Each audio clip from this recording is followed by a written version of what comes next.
ദൈവപിതാവിന് മഹത്വം.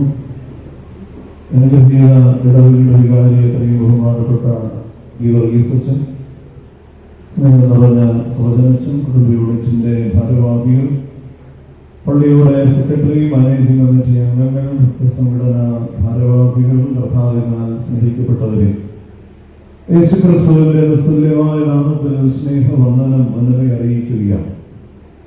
പരിശുദ്ധവും പവിത്രവുമായ വലിയ നോമ്പ് പകുതി പിന്നിട്ട് അതിന്റെ സായാഹ്നത്തിലേക്ക് കടക്കുന്ന ഈ അനുഗ്രഹീത സന്ധ്യയിൽ ദൈവത്തെ ആരാധിക്കുവാനും ദൈവത്തിന്റെ മാധുര്യമേറിയ വചനത്തോട് ചേർന്ന് നിൽക്കുവാനും ദൈവം നൽകിയ വലിയ സൗഭാഗ്യത്തെ ഓർത്ത് നമുക്ക് ദൈവത്തെ സ്തുതിക്കാം.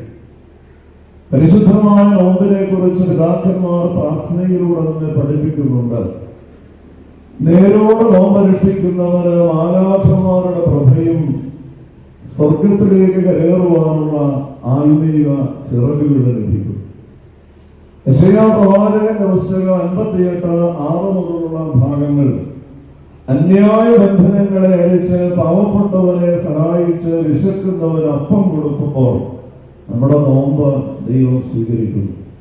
നെഹമ്യാവിന്റെ പുസ്തകം 9-1-2-3 വാക്യങ്ങൾ, നോമ്പ് ഉപവാസം എന്നിവയിലൂടെ നീ കടന്നു പോകുമ്പോൾ നിന്റെ ദൈവത്തെ നീ ആരാധിക്കണം, അവന്റെ ന്യായപ്രമാണ ചുരുളുകളെ വായിച്ച് ധ്യാനിക്കണം, നിന്റെ പാപങ്ങളെ ഏറ്റുപറഞ്ഞ് ഉപേക്ഷിക്കണം. എന്തിനു വേണ്ടിയിട്ടാണ് നമ്മൾ നോമ്പ് നോക്കുന്നത്? എന്തിനു വേണ്ടിയിട്ടാണ്? നിങ്ങളുടെ നോമ്പെന്ന് ഒരു സന്തോഷമില്ലാത്ത ഞാൻ വന്ന് ഇഷ്ടപ്പെടാറുണ്ടോ? സന്തോഷത്തോടെ എന്തിനു വേണ്ടിയിട്ടാണ് നമ്മൾ നോമ്പ് നോക്കുന്നത്? എസ്രായുടെ പുസ്തകം 8:21 വാക്യം വായിക്കുമ്പോ, തങ്ങൾക്കും തങ്ങളുടെ കുഞ്ഞുകുട്ടികൾക്കും സമ്പത്തിനും ശുഭഭാവി ഉണ്ടാകേണ്ടതിന് ഞങ്ങൾ നോമ്പനുഷ്ഠിക്കുന്നു, ഞങ്ങൾ ഉപവാസം പ്രഖ്യാപിക്കുന്നു. നമ്മൾ നോമ്പനുഷ്ഠിക്കുന്നത് വഴിയായി നമുക്ക് മാത്രമല്ല, നമ്മുടെ കുടുംബത്തിനും നമ്മുടെ തലമുറയ്ക്കും നമ്മുടെ സമ്പത്തിനും നമ്മുടെ ഭവനത്തിനും അനുഗ്രഹിക്കപ്പെട്ട ഭാവി ഉണ്ടാവുകയാണ്. നോമ്പ് എന്നുള്ളത് ഒരു തീർത്ഥയാത്രയാണ്. ഈ തീർത്ഥയാത്രയുടെ പര്യവസാനം ചെന്നെത്തുന്നത് എന്തിനു വേണ്ടിയിട്ടാണ്? മഗ്ദലക്കാരി മറിയ സ്വീകരിച്ചതായ ആ സമാധാനം സ്വീകരിക്കുവാനുള്ള ഒരു തീർത്ഥയാത്രയാണ് പരിശുദ്ധമായ നോമ്പെന്ന് നാം തിരിച്ചറിയണം. പ്രിയപ്പെട്ടവരെ, ശുദ്ധമുള്ള യോഹന്നാന്റെ സുവിശേഷം 14-27 വാക്യം, കർത്താവ് പറഞ്ഞു, എന്റെ സമാധാനം ഞാൻ നിങ്ങൾക്ക് തന്നേച്ചു പോകുന്നു, അത് ലോകം തരുന്നത് പോലെയല്ല. അപ്പൊ ദൈവത്തിന്റെ വലിയ പ്രത്യേകതയുള്ള ആ സമാധാനത്തെ സ്വീകരിക്കുവാനുള്ള ഒരു തീർത്ഥയാത്രയാണ് പരിശുദ്ധമായ നോമ്പിന്റെ ഓരോ ദിവസങ്ങളും. ഇന്ന് പ്രിയപ്പെട്ടവർ, ഇന്ന് മനുഷ്യന് സമാധാനം ഉണ്ടോ? പണമുണ്ട്, മനുഷ്യന് വല്ല കുഴപ്പമുണ്ടോ? പിള്ളേരൊക്കെ പുറത്താണ്, ഏക്കർ കണക്കിന് ഭൂമിയുണ്ട്, എന്നാൽ മനസമാധാനത്തോടെ ഒന്ന് ഉറങ്ങാൻ പറ്റണ്ട. നിങ്ങളുടെ കേട്ടോ പറഞ്ഞു, വേറെ ആൾക്കാരൊക്കെ ഉറങ്ങാൻ പറ്റണ്ടോ? AC ഒക്കെ 2 വെച്ചിട്ടും തിരിഞ്ഞു മാറി സ്ലീപ്പിംഗ് പിൽസ് കഴിച്ചിട്ടും ഡള്ളപ്പിന്റെ മേത്ത 2 വെച്ചിട്ടും അങ്ങോട്ട് തിരിഞ്ഞ് ഇങ്ങോട്ട് തിരിഞ്ഞ് ഇടയ്ക്ക് എഴുന്നേക്ക് 12 6 മണിക്കൂർ ഇനി ഉണ്ടല്ലോ, പിന്നെ എഴുന്നേക്ക് 2 കിടന്ന് പിന്നെ 3 4 ഉറക്കുമില്ല. കാരണം എന്താണ്? ശാശ്വതമായ ഒരു സമാധാനം ഇന്ന് മനുഷ്യനില്ല. എന്നാൽ പണത്തിനും സമ്പത്തിനും നൽകാൻ കഴിയാത്ത വലിയൊരു സമാധാനമാണ് ക്രിസ്തുവിന്റെ സമാധാനം, പുനരുദ്ധാനത്തിന്റെ സമാധാനം എന്ന് പറയുന്നത്. നമുക്കറിയാം, നിങ്ങളൊരു ഗാനമേള എന്ന് പറയുന്ന സിനിമ കണ്ടിട്ടുണ്ട്. എന്റെ അച്ഛൻ ഞങ്ങൾ സിനിമ ഒന്നും കാണാറില്ല, അപ്പൊ നിങ്ങൾ ഉദ്ദേശിച്ചതാണ്. ഗാനമേള എന്ന് പറയുന്ന സിനിമയിൽ ഇന്നസെന്റ് ഒരു വലിയ പണക്കാരനാണ്. പണക്കാരനായ ഇന്നസെന്റിന്റെ ഡ്രൈവറാണ് മാളാരവിന്ദ്. അപ്പൊ ഈ ഇന്നസെന്റ് മാളാരവിന്ദനോടെ കൂടി പാതിരാത്രി ഒരു കാറിൽ പോകണം. കാറിൽ ഇങ്ങനെ പോയി ടൗണിൽ പോകണം. അപ്പൊ കടയൊക്കെ അടച്ചു. അപ്പൊ ഇവര് നോക്കിയപ്പോ ഈ കടത്തിന്മേൽ ഒത്തിരി പേര് മൂടി പൊറച്ച് കിടക്കും. ഈ വീടില്ലാതെ മൂടി പൊറച്ചു. അപ്പൊ ഇന്നസെന്റ് മാളാരവിന്ദനോട് പറഞ്ഞു, നീ ആ വണ്ടി ഒന്ന് നിർത്താൻ. വണ്ടി നിർത്തിക്കഴിഞ്ഞു. ഇവരത് പുറത്തേക്ക് ഇറങ്ങി. ഇന്നസെന്റ് ആ പുതച്ചു മൂടി കിടക്കണവന്റെ അടുത്ത് ചെന്ന് മുട്ടുകുത്തി എന്നിട്ട് പറഞ്ഞു, കൊതിയായിട്ട് പാടില്ല. ഇവനിങ്ങനെ പുതച്ചു മൂടി കിടക്കണം കണ്ടിട്ട് ഇന്നസെന്റ് പറയാണ്, കൊതിയായിട്ട് പാടില്ല. പ്രിയപ്പെട്ടവരെ, പണത്തിനും സമ്പത്തിനും നൽകാൻ സാധിക്കാത്ത വലിയൊരു സമാധാനമാണ് ദൈവത്തിന് ലഭിക്കുന്നത്. ഈ സമാധാനം പരിശുദ്ധ കുർബാനയിലൂടെ നമുക്ക് ലഭിക്കുന്നത്. 5 പ്രാവശ്യമാണ് പുരോഹിത വിശുദ്ധ കുർബാനയിലൂടെ നമുക്ക് സമാധാനം തന്നത്. എത്ര പ്രാവശ്യം കിട്ടിയിട്ടുണ്ടോ? എന്റെ അച്ഛൻ തന്നുണ്ട് ഞങ്ങളിങ്ങനെ അപ്പൊ നമ്മൾ കർത്താവിന്റെ സമാധാനം അച്ഛൻ തരികയാണ്. നിങ്ങൾക്ക് എല്ലാവർക്കും സമാധാനം ഉണ്ടായിരിക്കട്ടെ. നമ്മളെന്താ പറയും? നമ്മളപ്പോ തന്നെ തിരിച്ചു കൊടുക്കും. അച്ഛൻ തന്നെ നമ്മളപ്പോ തന്നെ പറയും അവിടുത്തെ ആത്മാവിനും അപ്പൊ തന്നെ നമ്മൾ തിരിച്ചു കൊടുക്കുകയാണ്. അപ്പൊ ആ സമാധാനം എന്ന് പറയുന്നത് ദൈവികമായ സമാധാനമാണ്. പരിശുദ്ധമായ നോമ്പ് അതിന്റെ പൂർണ്ണതയിലെത്തുമ്പോൾ ഈ സമാധാനം പ്രാപിക്കാനുള്ള ഒരു യാത്രയിലൂടെ ഇന്ന് അല്പസമയം ചിന്തിക്കാൻ അച്ഛൻ ആഗ്രഹിക്കുകയാണ്. ഒന്ന്, ഈ സമാധാനത്തിന് വേണ്ടി നിന്റെ പ്രാർത്ഥനാ ജീവിതത്തെ നീ ക്രമപ്പെടുത്തുന്നു. ദൈവികമായ സമാധാനത്തിന് വേണ്ടി പ്രാർത്ഥനാ ജീവിതത്തെ ഒന്ന് ക്രമപ്പെടുത്തണം. ഇന്ന് പ്രാർത്ഥനയെല്ലാം ഒരു ചടങ്ങായി മാറ്റപ്പെടുകയാണ്. നമ്മുടെ ജീവിതത്തില് സുഖ സൗകര്യങ്ങളിലൂടെ കടന്നു പോകുമ്പോൾ നമ്മൾ ഒഴിവാക്കി നിർത്തുന്ന ഒന്നാണ് പ്രാർത്ഥന എന്ന് പറയുന്നത്. എന്നാൽ ഒഴിവാക്കി നിർത്താൻ പാടില്ലാത്ത ഒന്നാണ് പ്രാർത്ഥന. നമ്മൾ ടൗണിലെല്ലാം പോയി ഹോട്ടലിലെല്ലാം പോയി ഭക്ഷണം കഴിച്ചിട്ട് തിരിച്ചു വരുമ്പോ പാതിരാത്രി കഴിയുമ്പോൾ നമ്മൾ വീട്ടിൽ വരുമ്പോൾ നമ്മൾ ചിലപ്പോൾ ഓർമ്മ നിങ്ങളല്ലോ ആൾക്കാർ ഇനി ഇങ്ങനെയാണ് പ്രാർത്ഥിക്കുന്നത് ഇല്ലേ? എത്ര സമയം എന്റെ തമ്പുരാനെ നെറ്റിയിൽ ഒരു 3 കുരിശു വരച്ചിട്ട് നമ്മൾ പറയും മത്തായി ഇതാ മലക്കണേ എന്ന് പറഞ്ഞ കിടക്കുന്നൊക്കെ ഞങ്ങള് മലക്കുകയാണ്. നമ്മുടെ പ്രാർത്ഥനാ ജീവിതം പിന്നെ എപ്പോഴാണ് ഒന്ന് ക്രമപ്പെടുത്തുന്നത്? എപ്പോഴാണ്? നമ്മുടെ ജീവിതത്തിൽ കുളിച്ചുകൊണ്ടിരുന്നപ്പോ സോപ്പ് ധരിച്ചു കഴിഞ്ഞപ്പോ കഴുത്തിന്റെ ഇടതു ഭാഗത്ത് ഒരു തടിപ്പ്. കുഴപ്പമൊന്നുമില്ല. തലേ ദിവസം പിള്ളേര് ബിസ്ക്കറ്റ് കഴിച്ച് കിടക്കയിലിട്ട് അതിന്റെ ഉറുപ്പ് കയറി കടിച്ചതായിരിക്കും. കുഴപ്പമില്ല. എണ്ണയൊക്കെ പറഞ്ഞ് തടിപ്പ് മാറ്റി. പിറ്റേ ദിവസം കുളിച്ചു കഴിഞ്ഞപ്പോ സോപ്പ് ധരിച്ചപ്പോ കഴുത്തിന്റെ വലതു ഭാഗത്ത് ചെറിയൊരു തടിപ്പ്. കണ്ണാടി വെച്ച് നോക്കിയപ്പോ ചുമന്നിരിക്കുകയാണ്. ഡോക്ടറുടെ അടുത്ത് ചെന്നപ്പോ ഡോക്ടർ പറഞ്ഞു സെക്കൻഡ് ബയോപ്സി കഴിക്കാം, രക്ഷപ്പെടുന്ന ദൃഷ്ടിയിലെ കർത്താവിനോട് പ്രാർത്ഥിക്കുക. പിന്നെയാണ് നമ്മുടെ പ്രാർത്ഥനയുടെ ഫലങ്ങൾ മാറുന്നത്. പിന്നെയാണ് 7 നേരത്തെ പ്രാർത്ഥനകളെ കർത്താവ് തന്നിട്ടുണ്ടെങ്കിൽ 14 നേരം നമ്മൾ പ്രാർത്ഥിക്കുകയാണ്. പ്രിയപ്പെട്ടവരെ, എത്ര ജീവിതത്തിൽ പ്രാർത്ഥന ക്രമപ്പെടുത്താൻ നമുക്ക് സാധിച്ചിട്ടുണ്ട്. ചില വീട്ടിലൊക്കെ ചെന്ന് കഴിഞ്ഞാൽ ഈ പറയുന്ന കുറച്ചങ്ങോട്ട് പൊങ്ങിയിട്ട് ഭിത്തിയിലൊക്കെ കറുത്ത കളറായിരിക്കും. എന്ത് ഈ ചാരിയങ്ങൾ ഇരുന്നിട്ട് നമുക്കൊരു ഭയങ്കര പ്രയാസമാണ്. രാവിലെ നമ്മൾ പണിയെടുക്കണം. തമ്പുരാനെ അറിയാവുന്ന കർത്താവേ എന്റെ അവസ്ഥ. പ്രിയപ്പെട്ടവർ ഭിത്തിയിൽ ചാരിയിരിക്കണം. ചാരിയിരുന്ന് പ്രാർത്ഥന അങ്ങോട്ട് തുടങ്ങുമ്പോഴാണ് പെട്ടെന്ന് ഫോൺ വരുന്നത്. ഫോൺ അങ്ങോട്ട് എടുത്തിട്ട് പറയുകയാണ് വിശ്വാസപ്രദമായിട്ട് 5 മിനിറ്റ് കഴിഞ്ഞ് വിളിക്കും. എന്നാൽ പ്രിയപ്പെട്ടവരെ, നമ്മളെ ഫോണിൽ വിളിക്കുന്നവരെക്കാൾ വലിയവനെയാണ് നമ്മൾ വിളിക്കുന്നത് എന്നുള്ള ബോധ്യം നമുക്ക് നഷ്ടപ്പെടുകയാണ്.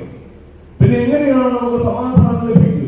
പ്രാർത്ഥനയിലൂടെ ശാശ്വതമായ സമാധാനത്തെ ജീവിതത്തിൽ സ്വീകരിക്കുവാനായിട്ട് നമുക്ക് സാധിക്കണം. ഇന്ന് പല ആളുകൾക്കും ആകുലതയാണ്, പ്രയാസമാണ്. ഒന്നിരുന്ന് പ്രാർത്ഥിക്കാൻ സാധിക്കുന്നില്ല. 10 മിനിറ്റ് പ്രാർത്ഥിക്കുക, അരമണിക്കൂർ ഞാൻ പ്രാർത്ഥിക്കുന്നുണ്ട്. പക്ഷേ ഈ പ്രാർത്ഥനയിൽ എനിക്കൊന്ന് ശ്രദ്ധിക്കാൻ സാധിക്കുന്നില്ല. നമ്മളെയെല്ലാം അകറ്റുന്ന, നമ്മളെയെല്ലാം ആകുലപ്പെടുത്തുന്ന ഒരു ചിന്തയാണ്. എന്നാൽ നാം ഒന്ന് തിരിച്ചറിയേണ്ടത്, നീ 10 മിനിറ്റ് പ്രാർത്ഥിക്കുമ്പോൾ 10 മിനിറ്റിൽ 9.5 മിനിറ്റ് നിനക്ക് ശ്രദ്ധിക്കാൻ സാധിച്ചില്ലെങ്കിലും അര മിനിറ്റ് നീ ശ്രദ്ധിച്ചിട്ടുണ്ടെങ്കിൽ, നീ ഹൃദയം പകർന്നിട്ടുണ്ടെങ്കിൽ, നീ നൊന്നിട്ടുണ്ടെങ്കിൽ നിന്റെ ആ പ്രാർത്ഥന ദൈവം സ്വീകരിക്കും. Hallelujah, hallelujah, hallelujah. പ്രിയപ്പെട്ടവരെ, 10 മിനിറ്റ് ദൈർഘ്യമേറിയ പ്രാർത്ഥനയിൽ അര മിനിറ്റ് മാത്രമേ നിനക്ക് നിന്റെ ദൈവത്തോട് നൊന്ന് പ്രാർത്ഥിക്കാൻ കഴിഞ്ഞിട്ടുള്ളൂ എങ്കിലും ആ അര മിനിറ്റത്തെ പ്രാർത്ഥന മതി നിന്റെ ദൈവം നിന്നെ അനുഗ്രഹിക്കാൻ. ശുദ്ധമുള്ള മത്തായിയുടെ സുവിശേഷം 26:39 27 അധ്യായമെല്ലാം പ്രാർത്ഥന വായിക്കുമ്പോ 2 പ്രാർത്ഥനകൾ നമുക്ക് കർത്താവിനെ കാണാൻ സാധിക്കും. പ്രാർത്ഥനയിലെല്ലാം ക്രിസ്തുവാണ്, ക്രിസ്തുവിനെയാണ് നാം മാതൃകയാക്കേണ്ടത്. ഗത്സീമോനിലും കാൽവറിയിലും കർത്താവിന്റെ 2 പ്രാർത്ഥനകളെ നമുക്ക് കാണാൻ സാധിക്കും. കർത്താവ് ഗത്സീമോനിൽ പ്രാർത്ഥിച്ചത് എങ്ങനെയാണ്? പിതാവേ, കഴിയുമെങ്കിൽ പാനപാത്രം നീക്കണം. ഗത്സീമോനിലെ ഈ പ്രാർത്ഥന നമ്മൾ നോക്കുമ്പോ നമ്മുടെ വീട്ടിൽ അതിന്റെ ഫോട്ടോ ഇട്ടില്ലേ? ഫോട്ടോ ഇല്ല വീട്ടില്. പാറയുടെ മുകളിൽ കർത്താവ് കയ്യിൽ വെച്ചുകൊണ്ടിരിക്കുക. എന്ത് രസാ കർത്താവിനെ അതിൽ കണ്ടു കഴിഞ്ഞാൽ. ലിപ്സ്റ്റിക് ഒക്കെ ഇട്ട്, നല്ല ഫെയറാലോയിലേക്ക് ഇട്ട്, പുട്ടിയൊക്കെ ഇട്ട് നല്ല ചൊകാന്നിരിക്കുകയാണ് കർത്താവ്. എന്നാൽ കർത്താവിന്റെ രൂപമായിരുന്നു അവിടെ എഴുതിയിരിക്കുകയാണ്, കർത്താവ് കവിണ്ണു വീണു, അവന്റെ വിയർപ്പ് നിലത്തു വീഴുന്ന രക്തക്കണങ്ങളായി മാറ്റപ്പെട്ടെങ്കിൽ ശരീരവും മനസ്സും ഒരേപോലെ നീറുന്ന വേദനയോടെ നൊന്ത് പുത്രൻ പ്രാർത്ഥിക്കുകയാണ്, പിതാവേ, കഴിയുമെങ്കിൽ ഈ പാനപാത്രം എന്നിൽ നിന്നും നീക്കണം. മറുപടി കിട്ടിയോ? മറുപടി കിട്ടിയോ? ഇല്ല. എന്നാൽ പുത്രൻ പറഞ്ഞതാണ്, എന്റെ ഇഷ്ടമല്ല. ഇടയാമരം വെച്ച് വിശുദ്ധ ഗ്രന്ഥത്തിൽ കൊടുത്തിരിക്കുകയാണ്, ഞാൻ ആഗ്രഹിക്കുന്നത് പോലെയല്ല നിന്റെ ഇഷ്ടം നടക്കണം. രണ്ടാമത് കാൽവറിയിൽ കഠിനമായ വേദനയെ ചുട്ടുകൊള്ളുന്ന വെയിലത്ത് ആകാശത്തിനും ഭൂമിക്കും മധ്യ തൂങ്ങിക്കിടന്ന പുത്രൻ തമ്പുരാൻ കഠിനമായ വേദനയിൽ പിതാവിനോട് പറയുകയാണ്, ദൈവമേ നീ എന്നെ കൈവിട്ടതെന്തിന്? മറുപടി ഉണ്ടായോ? മോനെ ഒരു 2 മണിക്കൂർ കൂടെ കിടക്കട, വഴി ഉണ്ടാക്കാൻ പറഞ്ഞ ഇല്ല. പ്രിയപ്പെട്ടവരെ, ഒരു മറുപടി കിട്ടിയില്ല. പുത്രൻ പറഞ്ഞു, എന്റെ ആത്മാവിനെ നിന്റെ കരങ്ങളിൽ ഏൽപ്പിക്കുന്നു. ഈ 2 പ്രാർത്ഥനയ്ക്കും മറുപടി ലഭിച്ചത് എപ്പോഴാണ്? 3-ാം ദിവസമുള്ള പുനരുത്ഥാനമാണ് ഈ 2 പ്രാർത്ഥനയ്ക്കുള്ള മറുപടി. 3-ാം ദിവസമുള്ള സമാധാനമാണ് 2 പ്രാർത്ഥനയ്ക്കുള്ള മറുപടി. എങ്കിൽ ഇന്ന് പ്രാർത്ഥിക്കുമ്പോ നമ്മൾ പതറിപ്പോകുന്നത് എന്താ? മറുപടി കിട്ടുന്നില്ല. പ്രാർത്ഥിക്കുമ്പോ എത്രമാത്രം ഞാൻ പ്രാർത്ഥിച്ചു, മറുപടിയില്ല. എന്നാൽ നാം ഒന്ന് മറന്നു പോകരുത്. നീ ദൈവസന്നിധിയിൽ കഴിച്ചിട്ടുള്ള പ്രാർത്ഥനകളും പൊഴിച്ചിട്ടുള്ള കണ്ണുനീരുകളും ഒന്നും പാഴായി പോകുന്നില്ല. നീ നിന്റെ കർത്താവിന്റെ സന്നിധിയിൽ ഹൃദയം ഉറങ്ങി നൊന്നിട്ടുണ്ടെങ്കിൽ നിന്റെ നോവിന് പരിഹാരം നൽകാൻ കഴിവുള്ളവരാണ് നിന്റെ ദൈവം.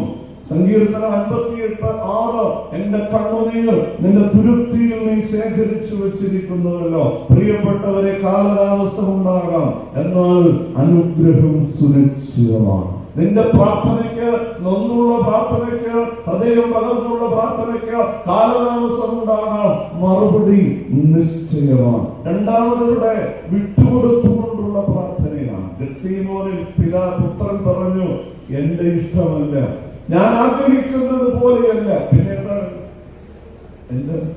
നിന്റെ ഇഷ്ടം നടക്കണം. നമ്മളങ്ങനെ പ്രാർത്ഥിക്കാറുണ്ട്.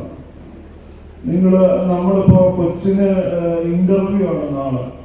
അപ്പൊ നമ്മള് കർത്താവ് എന്റെ മോക്ക് ഇന്റർവ്യൂ ആണ്, അവൻ ജയിക്കണം, അവള് ജയിക്കണം. പിന്നെ നമ്മൾ പറയോ, എന്റെ ഇഷ്ടം കേട്ടോ, നിന്റെ ഇഷ്ടം നടക്കണം. നമ്മൾ പറയോ? നമുക്ക് പേടിയാണ് അങ്ങനെ പ്രാർത്ഥിക്കാൻ. കാരണം എന്താ? ദൈവത്തിന്റെ ഇഷ്ടം ഇനി പാസ്സാകണമെന്നാണെങ്കിലോ നമുക്ക് പേടിയാണ്. എന്നാൽ പൂർണ്ണമായി വിട്ടുകൊടുത്തുകൊണ്ട് പ്രാർത്ഥിക്കാൻ നമുക്ക് സാധിക്കണം.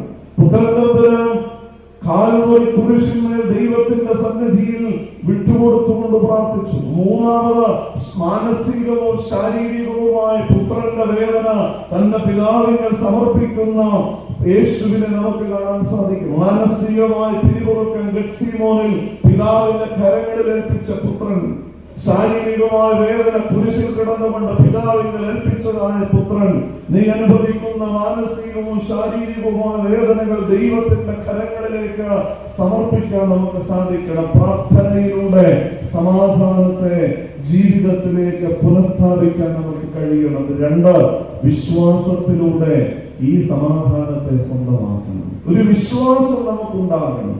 ഇന്ന് നമ്മുടെ വിശ്വാസമെല്ലാം ചില സമയത്ത് പതറിപ്പോവുകയാണ്. ശുദ്ധമല മർക്കോസ് 5:22 പള്ളിപ്രമാണിയായ യായിറോസ് മകളുടെ സൗഖ്യത്തിന് വേണ്ടി യേശുവിന്റെ അടുക്കലേക്ക് ചെല്ലുകയാണ്. യേശുവിനോട് മകൾക്ക് സുഖമില്ല എന്ന് പറയുമ്പോ യായിറോസിന്റെ അപേക്ഷ സ്വീകരിച്ച് കർത്താവ് യായിറോസിന്റെ ഭവനത്തിൽ പോകാൻ സമ്മതിക്കുമ്പോൾ, ഭവനത്തോട് അടുക്കുമ്പോൾ 2 പേര് വന്ന് യായിറോസിനോട് പറഞ്ഞു, യായിറോസേ, ഇനി എന്തിനാണ് നീ ഇവനെ കൊണ്ടുപോകുന്നത്? നിന്റെ മകള് മരിച്ചു. ദുഃഖത്തോടുകൂടി യായിറോസ് കർത്താവിന്റെ മുഖത്തേക്ക് നോക്കിയപ്പോ യേശു അവന് കൊടുക്കുന്ന മറുപടി ഉണ്ട്, യായിറോസേ, നീ ഭയപ്പെടേണ്ട, നീ വിശ്വസിക്കുക മാത്രം ചെയ്യുക. ആമേൻ. നീ വിശ്വസിക്കുക മാത്രം ചെയ്യുക. നീ എന്തിനു ഭാരപ്പെടുന്നു? ദൈവം നമ്മുടെ മുമ്പിൽ ഒരു വഴി അടഞ്ഞാൽ 100 വഴി തുറക്കാൻ കഴിവുള്ളവനാണ് നിന്റെ ദൈവം. ഹല്ലേലൂയ.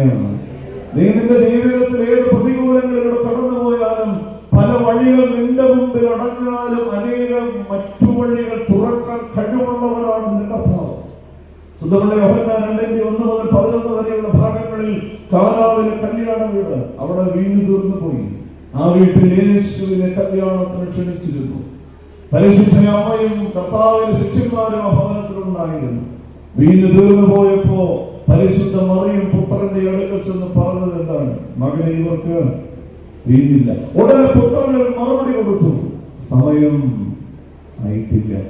സമയമായിട്ടില്ല എന്നുള്ള മറുപടി കേട്ടിട്ട് പരിശുദ്ധ മറിയം അകത്തേക്ക് പോയി കൂടി നിന്ന വേലക്കാരോട് പറഞ്ഞു, അവൻ പറയുന്നത് പോലെ നിങ്ങൾ പ്രവർത്തിക്കണം.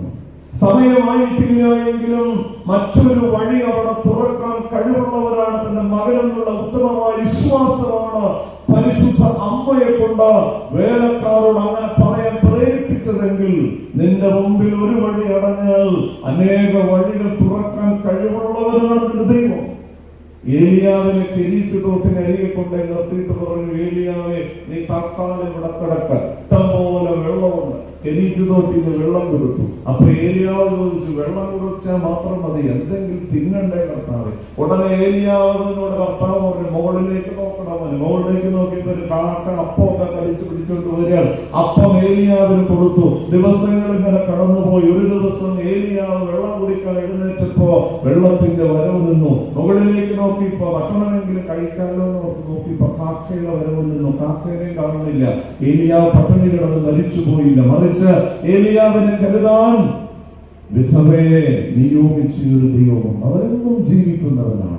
നമ്മളൊരു പ്രാർത്ഥന സമർപ്പിച്ചാൽ, നമ്മളൊരു ആവശ്യങ്ങൾ ദൈവസന്നിധിയിൽ സമർപ്പിച്ച് പ്രാർത്ഥിക്കുമ്പോൾ അത് ലഭിക്കുന്നത് വരെയുള്ള കാലഘട്ടം എന്ന് പറയുന്നത് നമ്മുടെ പ്രാർത്ഥനകളും നമ്മുടെ വിശ്വാസവും പരീക്ഷിക്കപ്പെടുന്ന കാലഘട്ടങ്ങളാണ്. നീ എന്ത് വിഷയമാണോ ദൈവസന്നിധി സമർപ്പിച്ച് നീ പ്രാർത്ഥന ആരംഭിക്കുന്നത്, അത് നിന്റെ രോഗത്തിന്റെ സൗഖ്യമാകാം, കുഞ്ഞുങ്ങളുടെ ജോലിയാകാം, കുടുംബത്തിന്റെ സമാധാനമാകാം, എന്ത് തന്നെയായാലും അത് ലഭിക്കുന്നത് വരെ നിന്റെ പ്രാർത്ഥന പരീക്ഷിക്കപ്പെടും, നിന്റെ വിശ്വാസം പരീക്ഷിക്കപ്പെടും. എബ്രായ ലേഖനം 11:6 വിശ്വാസം കൂടാതെ ആർക്കും ദൈവത്തെ പ്രസാദിപ്പിക്കാൻ കഴിയില്ല.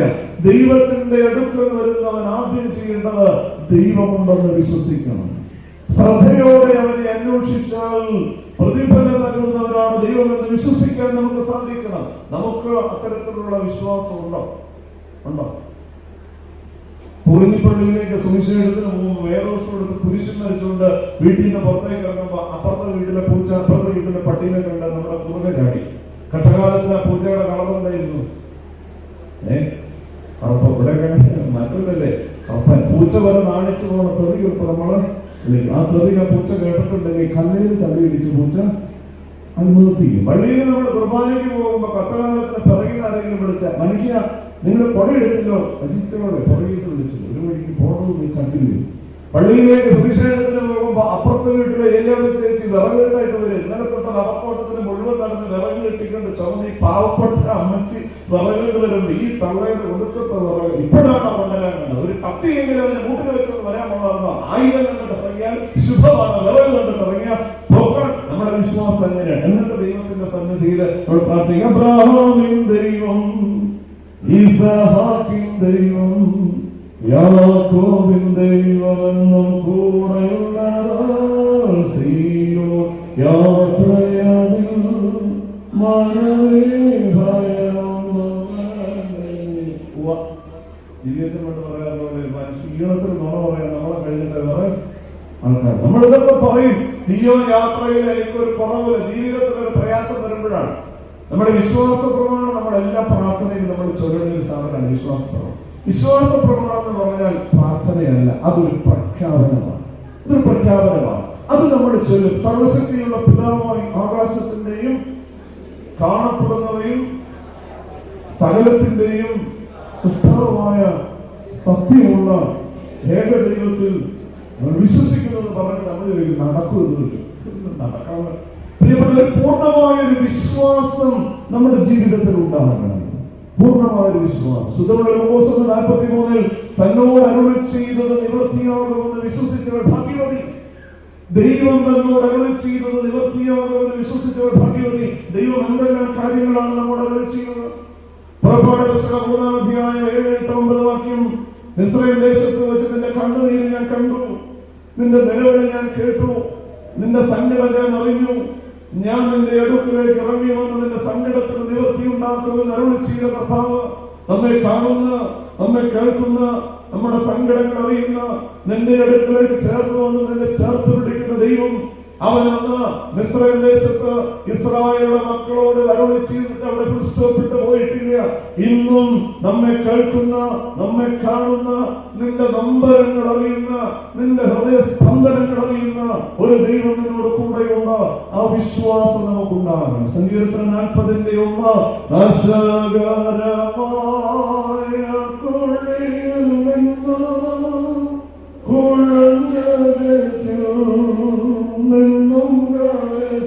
നാശകരമായ കുഴിയിൽ നിന്ന് പ്രസംഗിച്ചു. എന്നിട്ട് എവിടെയാണ് നിർത്തിയത്?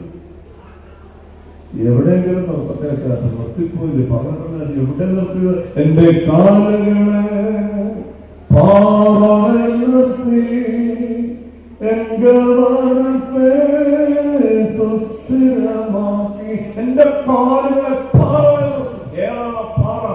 2 കൊരിന്ത്യർ 10:4. ആ പാറ ക്രിസ്തുവാണ്. മത്തായി സുവിശേഷം 7:24 പാറമേൽ വീട് പണിത ബുദ്ധിയുള്ള മനുഷ്യനോട് സദൃശൻ. ഏത് പ്രതികൂലങ്ങൾ വന്നാലും ഏത് പ്രതിസന്ധികൾ വന്നാലും അവൻ തകരില്ല. വാഗ്ദത്തത്തിൽ വിശ്വസിച്ച ദൈവത്തോടുള്ള വിശ്വാസത്തെ മുറുകെ പിടിക്കുന്നവരാണ്. നമ്മൾ പലരും തളർന്നു പോകുന്നത് എന്താണെന്നറിയാമോ? ജീവിതത്തിൽ രോഗം വരുമ്പോഴും അല്പം പ്രതികൂലം വരുമ്പോഴും നമ്മൾ തളരുന്നത് നമ്മൾ ആ പ്രതികൂലങ്ങളിലേക്ക് നോക്കിയിരിക്കുന്നത് കൊണ്ടാണ്. എബ്രായലേഖനം 3:1 യേശുവിനെ ശ്രദ്ധയോടുകൂടെ നോക്കണം. 2 പേര് പ്രാർത്ഥിക്കാൻ പള്ളിയിൽ പോയി. ഞാനിത് പറയുമ്പോ നിങ്ങളൊന്ന് ഓർക്കണം, ഞാൻ ആരുടെ കൂടെയാണ് നിങ്ങളൊന്ന് ചിന്തിക്കുന്നത്. 2 പേര് പ്രാർത്ഥിക്കാൻ പോയി. ഒരാൾ പ്രാർത്ഥിച്ചു, ദൈവമേ എനിക്ക് ഒരുപാട് പ്രശ്നങ്ങളുണ്ട്, പ്രശ്നങ്ങൾ തട്ടിട്ട് നടക്കാൻ പറ്റില്ല, നീ എന്നെ കാത്തോളുന്ന ദൈവമേ. രണ്ടാമത്തവൻ പ്രാർത്ഥിച്ചു, പ്രശ്നമേ നീ എനിക്കൊരു പ്രശ്നമല്ല, ദൈവം എന്നോട് കൂടെയുണ്ട്. ഹല്ലേലൂയ, ദൈവം എന്നോട് കൂടെയുണ്ട്. ഫിലിപ്പിയർലേഖനം 4:6 ഒന്നിനെ കുറിച്ചും ഭാരപ്പെടരുത്, എല്ലാത്തിനും സ്തോത്രത്തോടുകൂടി നിന്റെ ആവശ്യങ്ങൾ ദൈവത്തെ അറിയിക്കുക എത്രയേ വേണ്ടത്. കർത്താവ് ഫിലിപ്പിയർലേഖനത്തിലൂടെ നമ്മോട് അരുളി ചെയ്യുമ്പോൾ ഇന്ന് നമ്മൾ തളർന്നു പോകുന്നത് എന്താ? നമ്മൾ രോഗം വരുമ്പോ രോഗത്തിലേക്ക് നോക്കിയിരിക്കുന്നു. ഈ അടുത്തിടയ്ക്കൊക്കെ നമ്മൾ സോഷ്യൽ മീഡിയയിലൊക്കെ കണ്ടില്ലേ, ഒരു കേന്ദ്രമന്ത്രിയോടൊപ്പം വേദിയിലിരിക്കുന്ന ഒരു പെൺകുട്ടി, 2 കൈയില്ല ആ പെണ്ണിന്. ആ പെൺകുട്ടി അതൊരു ടീപ്പോയിൽ നിന്ന് കാലിൽ അവളുടെ കണ്ണാടി കാലിൽ എടുത്തിട്ട് മുഖത്ത് വയ്ക്കുക. നിങ്ങൾ കണ്ട കേരളത്തിലെ ആരാധനായ മുഖ്യമന്ത്രി 2 കൈയില്ലാത്തൊരു പെൺകുട്ടിക്ക് ഡ്രൈവിംഗ് ലൈസൻസ് കൊടുത്തത് കണ്ടാണ്, വായിച്ചതാണ്. 2 കൈയില്ലാവും, അവൾ കാലിന്റെ കറോടി ഡ്രൈവിംഗ് ലൈസൻസ് കൊടുത്തു.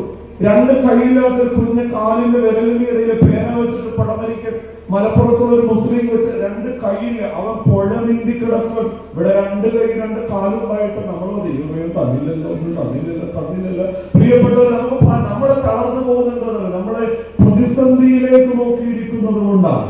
കൂനിയായ സ്ത്രീയെ ലൂക്കോസ് 18-ാം അധ്യായത്തിൽ 13-ാം അധ്യായത്തിൽ നാം കാണുന്നുണ്ട്. കൂനിയായ സ്ത്രീ അവളുടെ കൂനിനെ കുറിച്ച് വിലപിച്ചുകൊണ്ട് അവളുടെ ഭവനത്തിനകത്ത് മാത്രം ഇരുന്നെങ്കിൽ അവൾക്ക് നിവരാൻ കഴിയുമായിരുന്നില്ല. കുഷ്ഠരോഗി തന്റെ കുഷ്ഠത്തെ കുറിച്ച് ആലോചിച്ച് വീട്ടിൽ അടഞ്ഞിരുന്നെങ്കിൽ അവന്റെ കുഷ്ഠരോഗത്തിൽ നിന്ന് അവന് മോചനം ഉണ്ടാകുമായിരുന്നില്ല. രക്തസ്രാവക്കാരി സ്ത്രീ അവളുടെ ആളുകളെ ഭയന്ന് തന്റെ രോഗത്തെ കുറിച്ചോ അപമാനമോർത്ത് വീടിനകത്ത് കഴിഞ്ഞിരുന്നെങ്കിൽ അവളുടെ ജീവിതം അനുഗ്രഹമായി തീരുമായിരുന്നില്ല, സൗഖ്യമോ കന്യമാകുമായിരുന്നു. പ്രതിസന്ധികളിൽ തളർന്നു പോകാതെ, പ്രയാസങ്ങളിൽ തളർന്നു പോകാതെ ദൈവത്തിലേക്ക് നോക്കാൻ നമുക്ക് കഴിയണം. നമുക്കിന്ന് ആകുല ചിന്തയാണ്, വല്ലാത്ത പ്രയാസമാണ്. പിന്നെ നമുക്ക് എന്തെങ്കിലും ഒരു സുഹൃത്ത് മരിച്ചു, 45 വയസ്സുണ്ടായിരുന്നു. എങ്ങനെയാണ് മരിച്ചതെന്ന് ചോദിച്ചപ്പോ ഇടത്തെ കയ്യില് പെട്ടെന്നൊരു മരവിപ്പ്, ഇടത്തെ കൈ മരച്ചിട്ട് മരവിപ്പ് ഇങ്ങോട്ട് കയറിയിട്ട് ചെവിട്ട് കയറി തലയിട്ട് കയറി വേർത്ത് കുടുകുടാന്ന് വേർത്ത് അവിടെ വീണ് മരിച്ചു. ഇവന്റെ ശവടക്കിന് പോയതാണ് ഇവന്റെ ഒരു സുഹൃത്ത്. അവനവിടെ ചെന്നു, ശവടക്കൊക്കെ കഴിഞ്ഞു, മരണവിവരമൊക്കെ അറിഞ്ഞു. എങ്ങനെയാണ് മരിച്ചതെന്നൊക്കെ ചോദിച്ചു. വിവരമൊക്കെ അറിഞ്ഞിട്ട് ഇവൻ വീട്ടിലേക്ക് ബൈക്കിൽ വരുമ്പോ ബൈക്ക് സ്റ്റാർട്ട് ചെയ്ത് 1 കിലോമീറ്റർ പോയിപ്പോട്ടുണ്ട്. ഇവന്റെ കൈ പിടിച്ച് ചുരുട്ടും പിടിച്ചിട്ട് മരവിപ്പുണ്ടോന്നു. ഇവനാകെ ടെൻഷൻ, കൈ എന്നാ മരക്കണ്ട. വീട്ടിൽ ചെന്ന ഭാര്യ ചോദിച്ചു, എന്റെ കൈക്ക് ഒന്ന് മരവിപ്പുണ്ട്, നിങ്ങളുടെ കൈക്ക് മരവിപ്പുണ്ടോ? ഞാൻ എങ്ങനെ മനുഷ്യർ ഞാൻ വേർക്കണ്ടോടി, എനിക്കാകെ വേർപ്പാണല്ലോ, കൈക്കാകെ വേദനയാണല്ലോ, BP കൂടി 3 ദിവസം കഴിഞ്ഞ് താമസിച്ചു. നമ്മുടെ ആകുല ചിന്തയിൽ നിന്ന് നമ്മളെ തളർത്തി കളയുക. ആകുല ചിന്തയല്ല, മറിച്ച് ദൈവത്തിലേക്ക് നോക്കാൻ നമുക്ക് സാധിക്കും. മത്തായിയുടെ സുവിശേഷം 14-ാം അധ്യായം 12 മുതലുള്ള ഭാഗമായിരിക്കുമ്പോൾ കർത്താവായ യേശു തമ്പുരാനോടൊപ്പം അനേകം ആളുകൾ യേശുവിന്റെ പിന്നാലെ കൂടി. 3 ദിവസത്തെ യോഗം കഴിഞ്ഞ് കർത്താവ് പറഞ്ഞു, യോഗം എല്ലാം അവസാനിച്ചു, എല്ലാവരും പിരിഞ്ഞു പോകണം. അവസാനം എല്ലാവരും പിരിഞ്ഞു പോകാൻ തുടങ്ങിയപ്പോ കർത്താവ് പറഞ്ഞു, ഇവരെ എങ്ങനെയാണ് പിരിച്ചയക്കുക? കാരണം 3 ദിവസമായിട്ട് ഇവരൊന്നും കഴിച്ചിട്ടില്ല. അപ്പൊ കർത്താവ് ശിഷ്യന്മാരെ വിളിച്ചിട്ട് പറഞ്ഞു, ഇവർക്ക് എന്തെങ്കിലും കഴിക്കാൻ കൊടുക്കണം.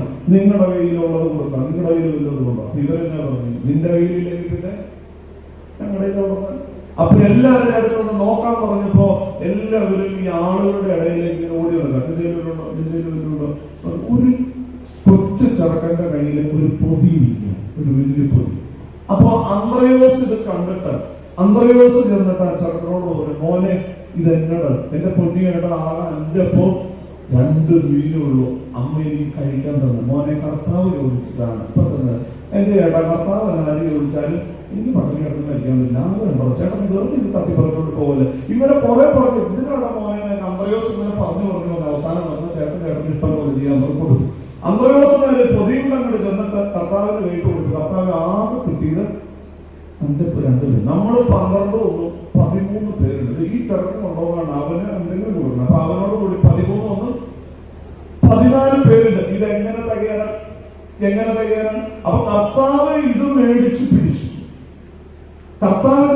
പിടിച്ചപ്പോ അന്ത്രയോസും കൂട്ടരും ഈ പൊതിയിലേക്ക് നോക്കി. എന്തതിന്റെ പരിപാടി? കർത്താവ് കൊണ്ട് നോക്കി ഇതിനെ വാഴ്ത്തി നുറക്കി അനേകർക്ക് വിളമ്പി ശേഷിപ്പ് വരുത്തന്നെയുള്ള പിതാവിനേക്കാണ് കർത്താവ് നോക്കിയത്. ഇപ്പൊ ജീവിതത്തിലെ പ്രതികൂലങ്ങളും ഭാരങ്ങളും നമ്പരങ്ങളും വരുമ്പോ കർത്താവിലേക്ക് വിശ്വാസത്തോടെ നോക്കാൻ നമുക്ക് കഴിയണം. നമ്മൾ താഴ്ന്നു പോകരുത്. നമ്മുടെ രോഗത്തിലേക്ക് വരുമ്പോ രോഗത്തിലേക്ക് നോക്കിയിരുന്നാൽ ഒരടി പോലും മുന്നോട്ട് വെക്കാൻ കഴിയില്ല.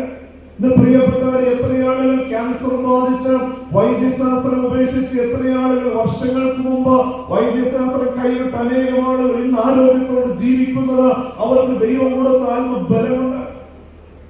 2 Corinthians 12:9 ഭാഗങ്ങളിൽ ഭഗവാനായ പൗലോസ് ജഡത്തിന്റെ മുള്ളുമാകാൻ പ്രാർത്ഥിച്ചപ്പോ കർത്താവ് പറഞ്ഞോനെ അതോടെ ഇങ്ങോട്ടാ നിനക്ക് ഒരു കുഴപ്പമുണ്ടാവില്ല. പിന്നെ എന്ത് പറഞ്ഞു? എന്റെ കൃപ നിനക്ക് മതി. അത് താഴേക്ക് എഴുതിയിരിക്കുകയാണ്.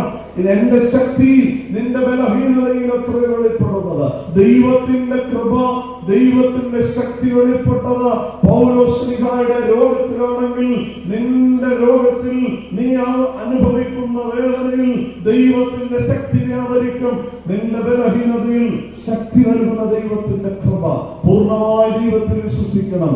പ്രതിസന്ധികളെ തളർന്നു പോകാതെ ദൈവത്തിൽ ആശ്രയിക്കണം. 118 സങ്കീർത്തനം മനുഷ്യരിൽ ആശ്രയിക്കുന്നതിനേക്കാൾ യഹോവയിൽ ആശ്രയിക്കുന്നത് നല്ലത്. മനുഷ്യനെന്ന് പറഞ്ഞുണ്ടല്ലോ, അവൻ മാറാൻ അധികം നേരമൊന്നും വേണ്ട. നിന്ന് നിത്യവും കുറഞ്ഞ മീൻപാറയ്ക്ക് പോകുമ്പോൾ ചോദിച്ചു, ആ ചെറുക്കൻ എങ്ങനെയുണ്ട്? അവനറിയില്ല. അവനെ പോലെ തങ്കപ്പെട്ട മനുഷ്യൻ ഈ കുറിഞ്ഞ ഇടവകയില് എന്തോ എടുക്കാൻ മറന്നുപോയിട്ട് മീൻപാറയിൽ അപ്പം തന്നെ തിരിച്ചു കുറിഞ്ഞിക്ക് വന്നപ്പോ ചോദിച്ചു, അവനെ എങ്ങനെയുണ്ടാ പയ്യൻ? ഇവനെ പോലെ കൊള്ളയിടാത്തവൻ ഈ ഇടവകയില്. അപ്പൊ മനുഷ്യൻ മാറാൻ അധികം നേരമൊന്നും വേണം. നല്ല തടിയുള്ള 140 കിലോ ഉണ്ട്. 140 നല്ല തടിയുള്ള. അപ്പൊ ഇവനെ കണ്ടപ്പോ ഇവന്റെ കൂട്ടുകാരൻ പറഞ്ഞു, എന്ത് തടികളത്, കൊളസ്ട്രോൾ തട്ടി പോടാ, ഒടുക്കത്തെ തടിയാണോ. ഇത് കേട്ടപ്പോ ഇവനാകെ സങ്കടം. ഇപ്പൊ നേരെ വീട്ടിലേക്ക് അമ്മയുടെ അമ്മ എന്നെ കളിയാക്കും, എന്റെ തടി കൂടുക കളിയാക്കും. അപ്പൊ അമ്മ പറഞ്ഞ, മോനെ നീ പട്ടിണി കിടക്കും. അമ്മയുടെ വാക്ക് പട്ടിണി കിടന്ന് 1 മാസം എടുക്കാറായി. ഇങ്ങനെ ഉണങ്ങി വള്ളിപ്പയർ പോലെ വള്ളി പോലെ. അപ്പൊ ഇവൻ പുറത്തേക്ക് ഇറങ്ങി. ഇവനെ കണ്ടപ്പോ കൂട്ടുകാരൻ പറഞ്ഞു, അയ്യേ എന്തിനു പോലെ വൃത്തികെട്ട പോലെ, നിനക്കെന്നെ വരാം മാരോഗമാണ്, നീ ഇങ്ങനെ ഉണങ്ങിയിരിക്കുന്ന എന്താണ്? അയ്യേ. ഇത് കണ്ടും വീട്ടിൽ ചെന്നിട്ട് അമ്മ പിന്നെ എന്നെ കളിയാക്കണം, ഉണങ്ങിപ്പോയി പറഞ്ഞ് കളിയാക്കണം. മോനെ നീ രാവിലെ ഭക്ഷണം കഴിക്കും, പിന്നെ വെള്ളം മാത്രം കഴിച്ച് 10 ദിവസം അങ്ങനെ കഴിയാതെ. അങ്ങനെ കഴിച്ചപ്പോ 1 മാസം കഴിഞ്ഞപ്പോ ഇവന് ഇടയിലുമില്ല വഴിയിലും ഉണ്ടായി. എന്ന് പറഞ്ഞത് തടി ഉണ്ടോന്ന് ചോദിച്ചാൽ ഇല്ലെന്ന് ചോദിച്ചതില്ല. അപ്പൊ ഇവരെ കണ്ടപ്പോ പറഞ്ഞു, അയ്യേ എന്തൊരു വൃത്തികെട്ട കൊള്ളാണ്. നിന്നെ ആ 140 കിലോ ഉള്ള തടിയുള്ള കോലം തന്നെയായിരുന്നു നിനക്ക് നല്ലത്. ഇപ്പൊ നീ ഉണങ്ങി ഒരു വൃത്തികെട്ട കോലം പോലെ അതിലുള്ള. അപ്പൊ മനുഷ്യന് അഭിപ്രായം മാറ്റാൻ അധികം നേരം വേണ്ട. ആരെല്ലാം മാറിയാലും മാറാത്തവനാണ് നിന്റെ ദൈവം. ഇന്ന് ചിരിക്കുന്നവൻ നാളെ നിന്നെ തള്ളും, നിന്നെ വെറുക്കും. അപ്പൊ പ്രിയപ്പെട്ടവർ, ആരെല്ലാം തള്ളിക്കളഞ്ഞാലും നിന്നെ തള്ളാത്തൊരു ദൈവം. ആരെല്ലാം നിന്നെ തകർക്കാൻ ശ്രമിച്ചാലും നിന്റെ മേലുള്ള ദൈവത്തിന്റെ പദ്ധതി തകർക്കാൻ ഒരു മനുഷ്യനും കഴിയില്ല. Hallelujah, hallelujah.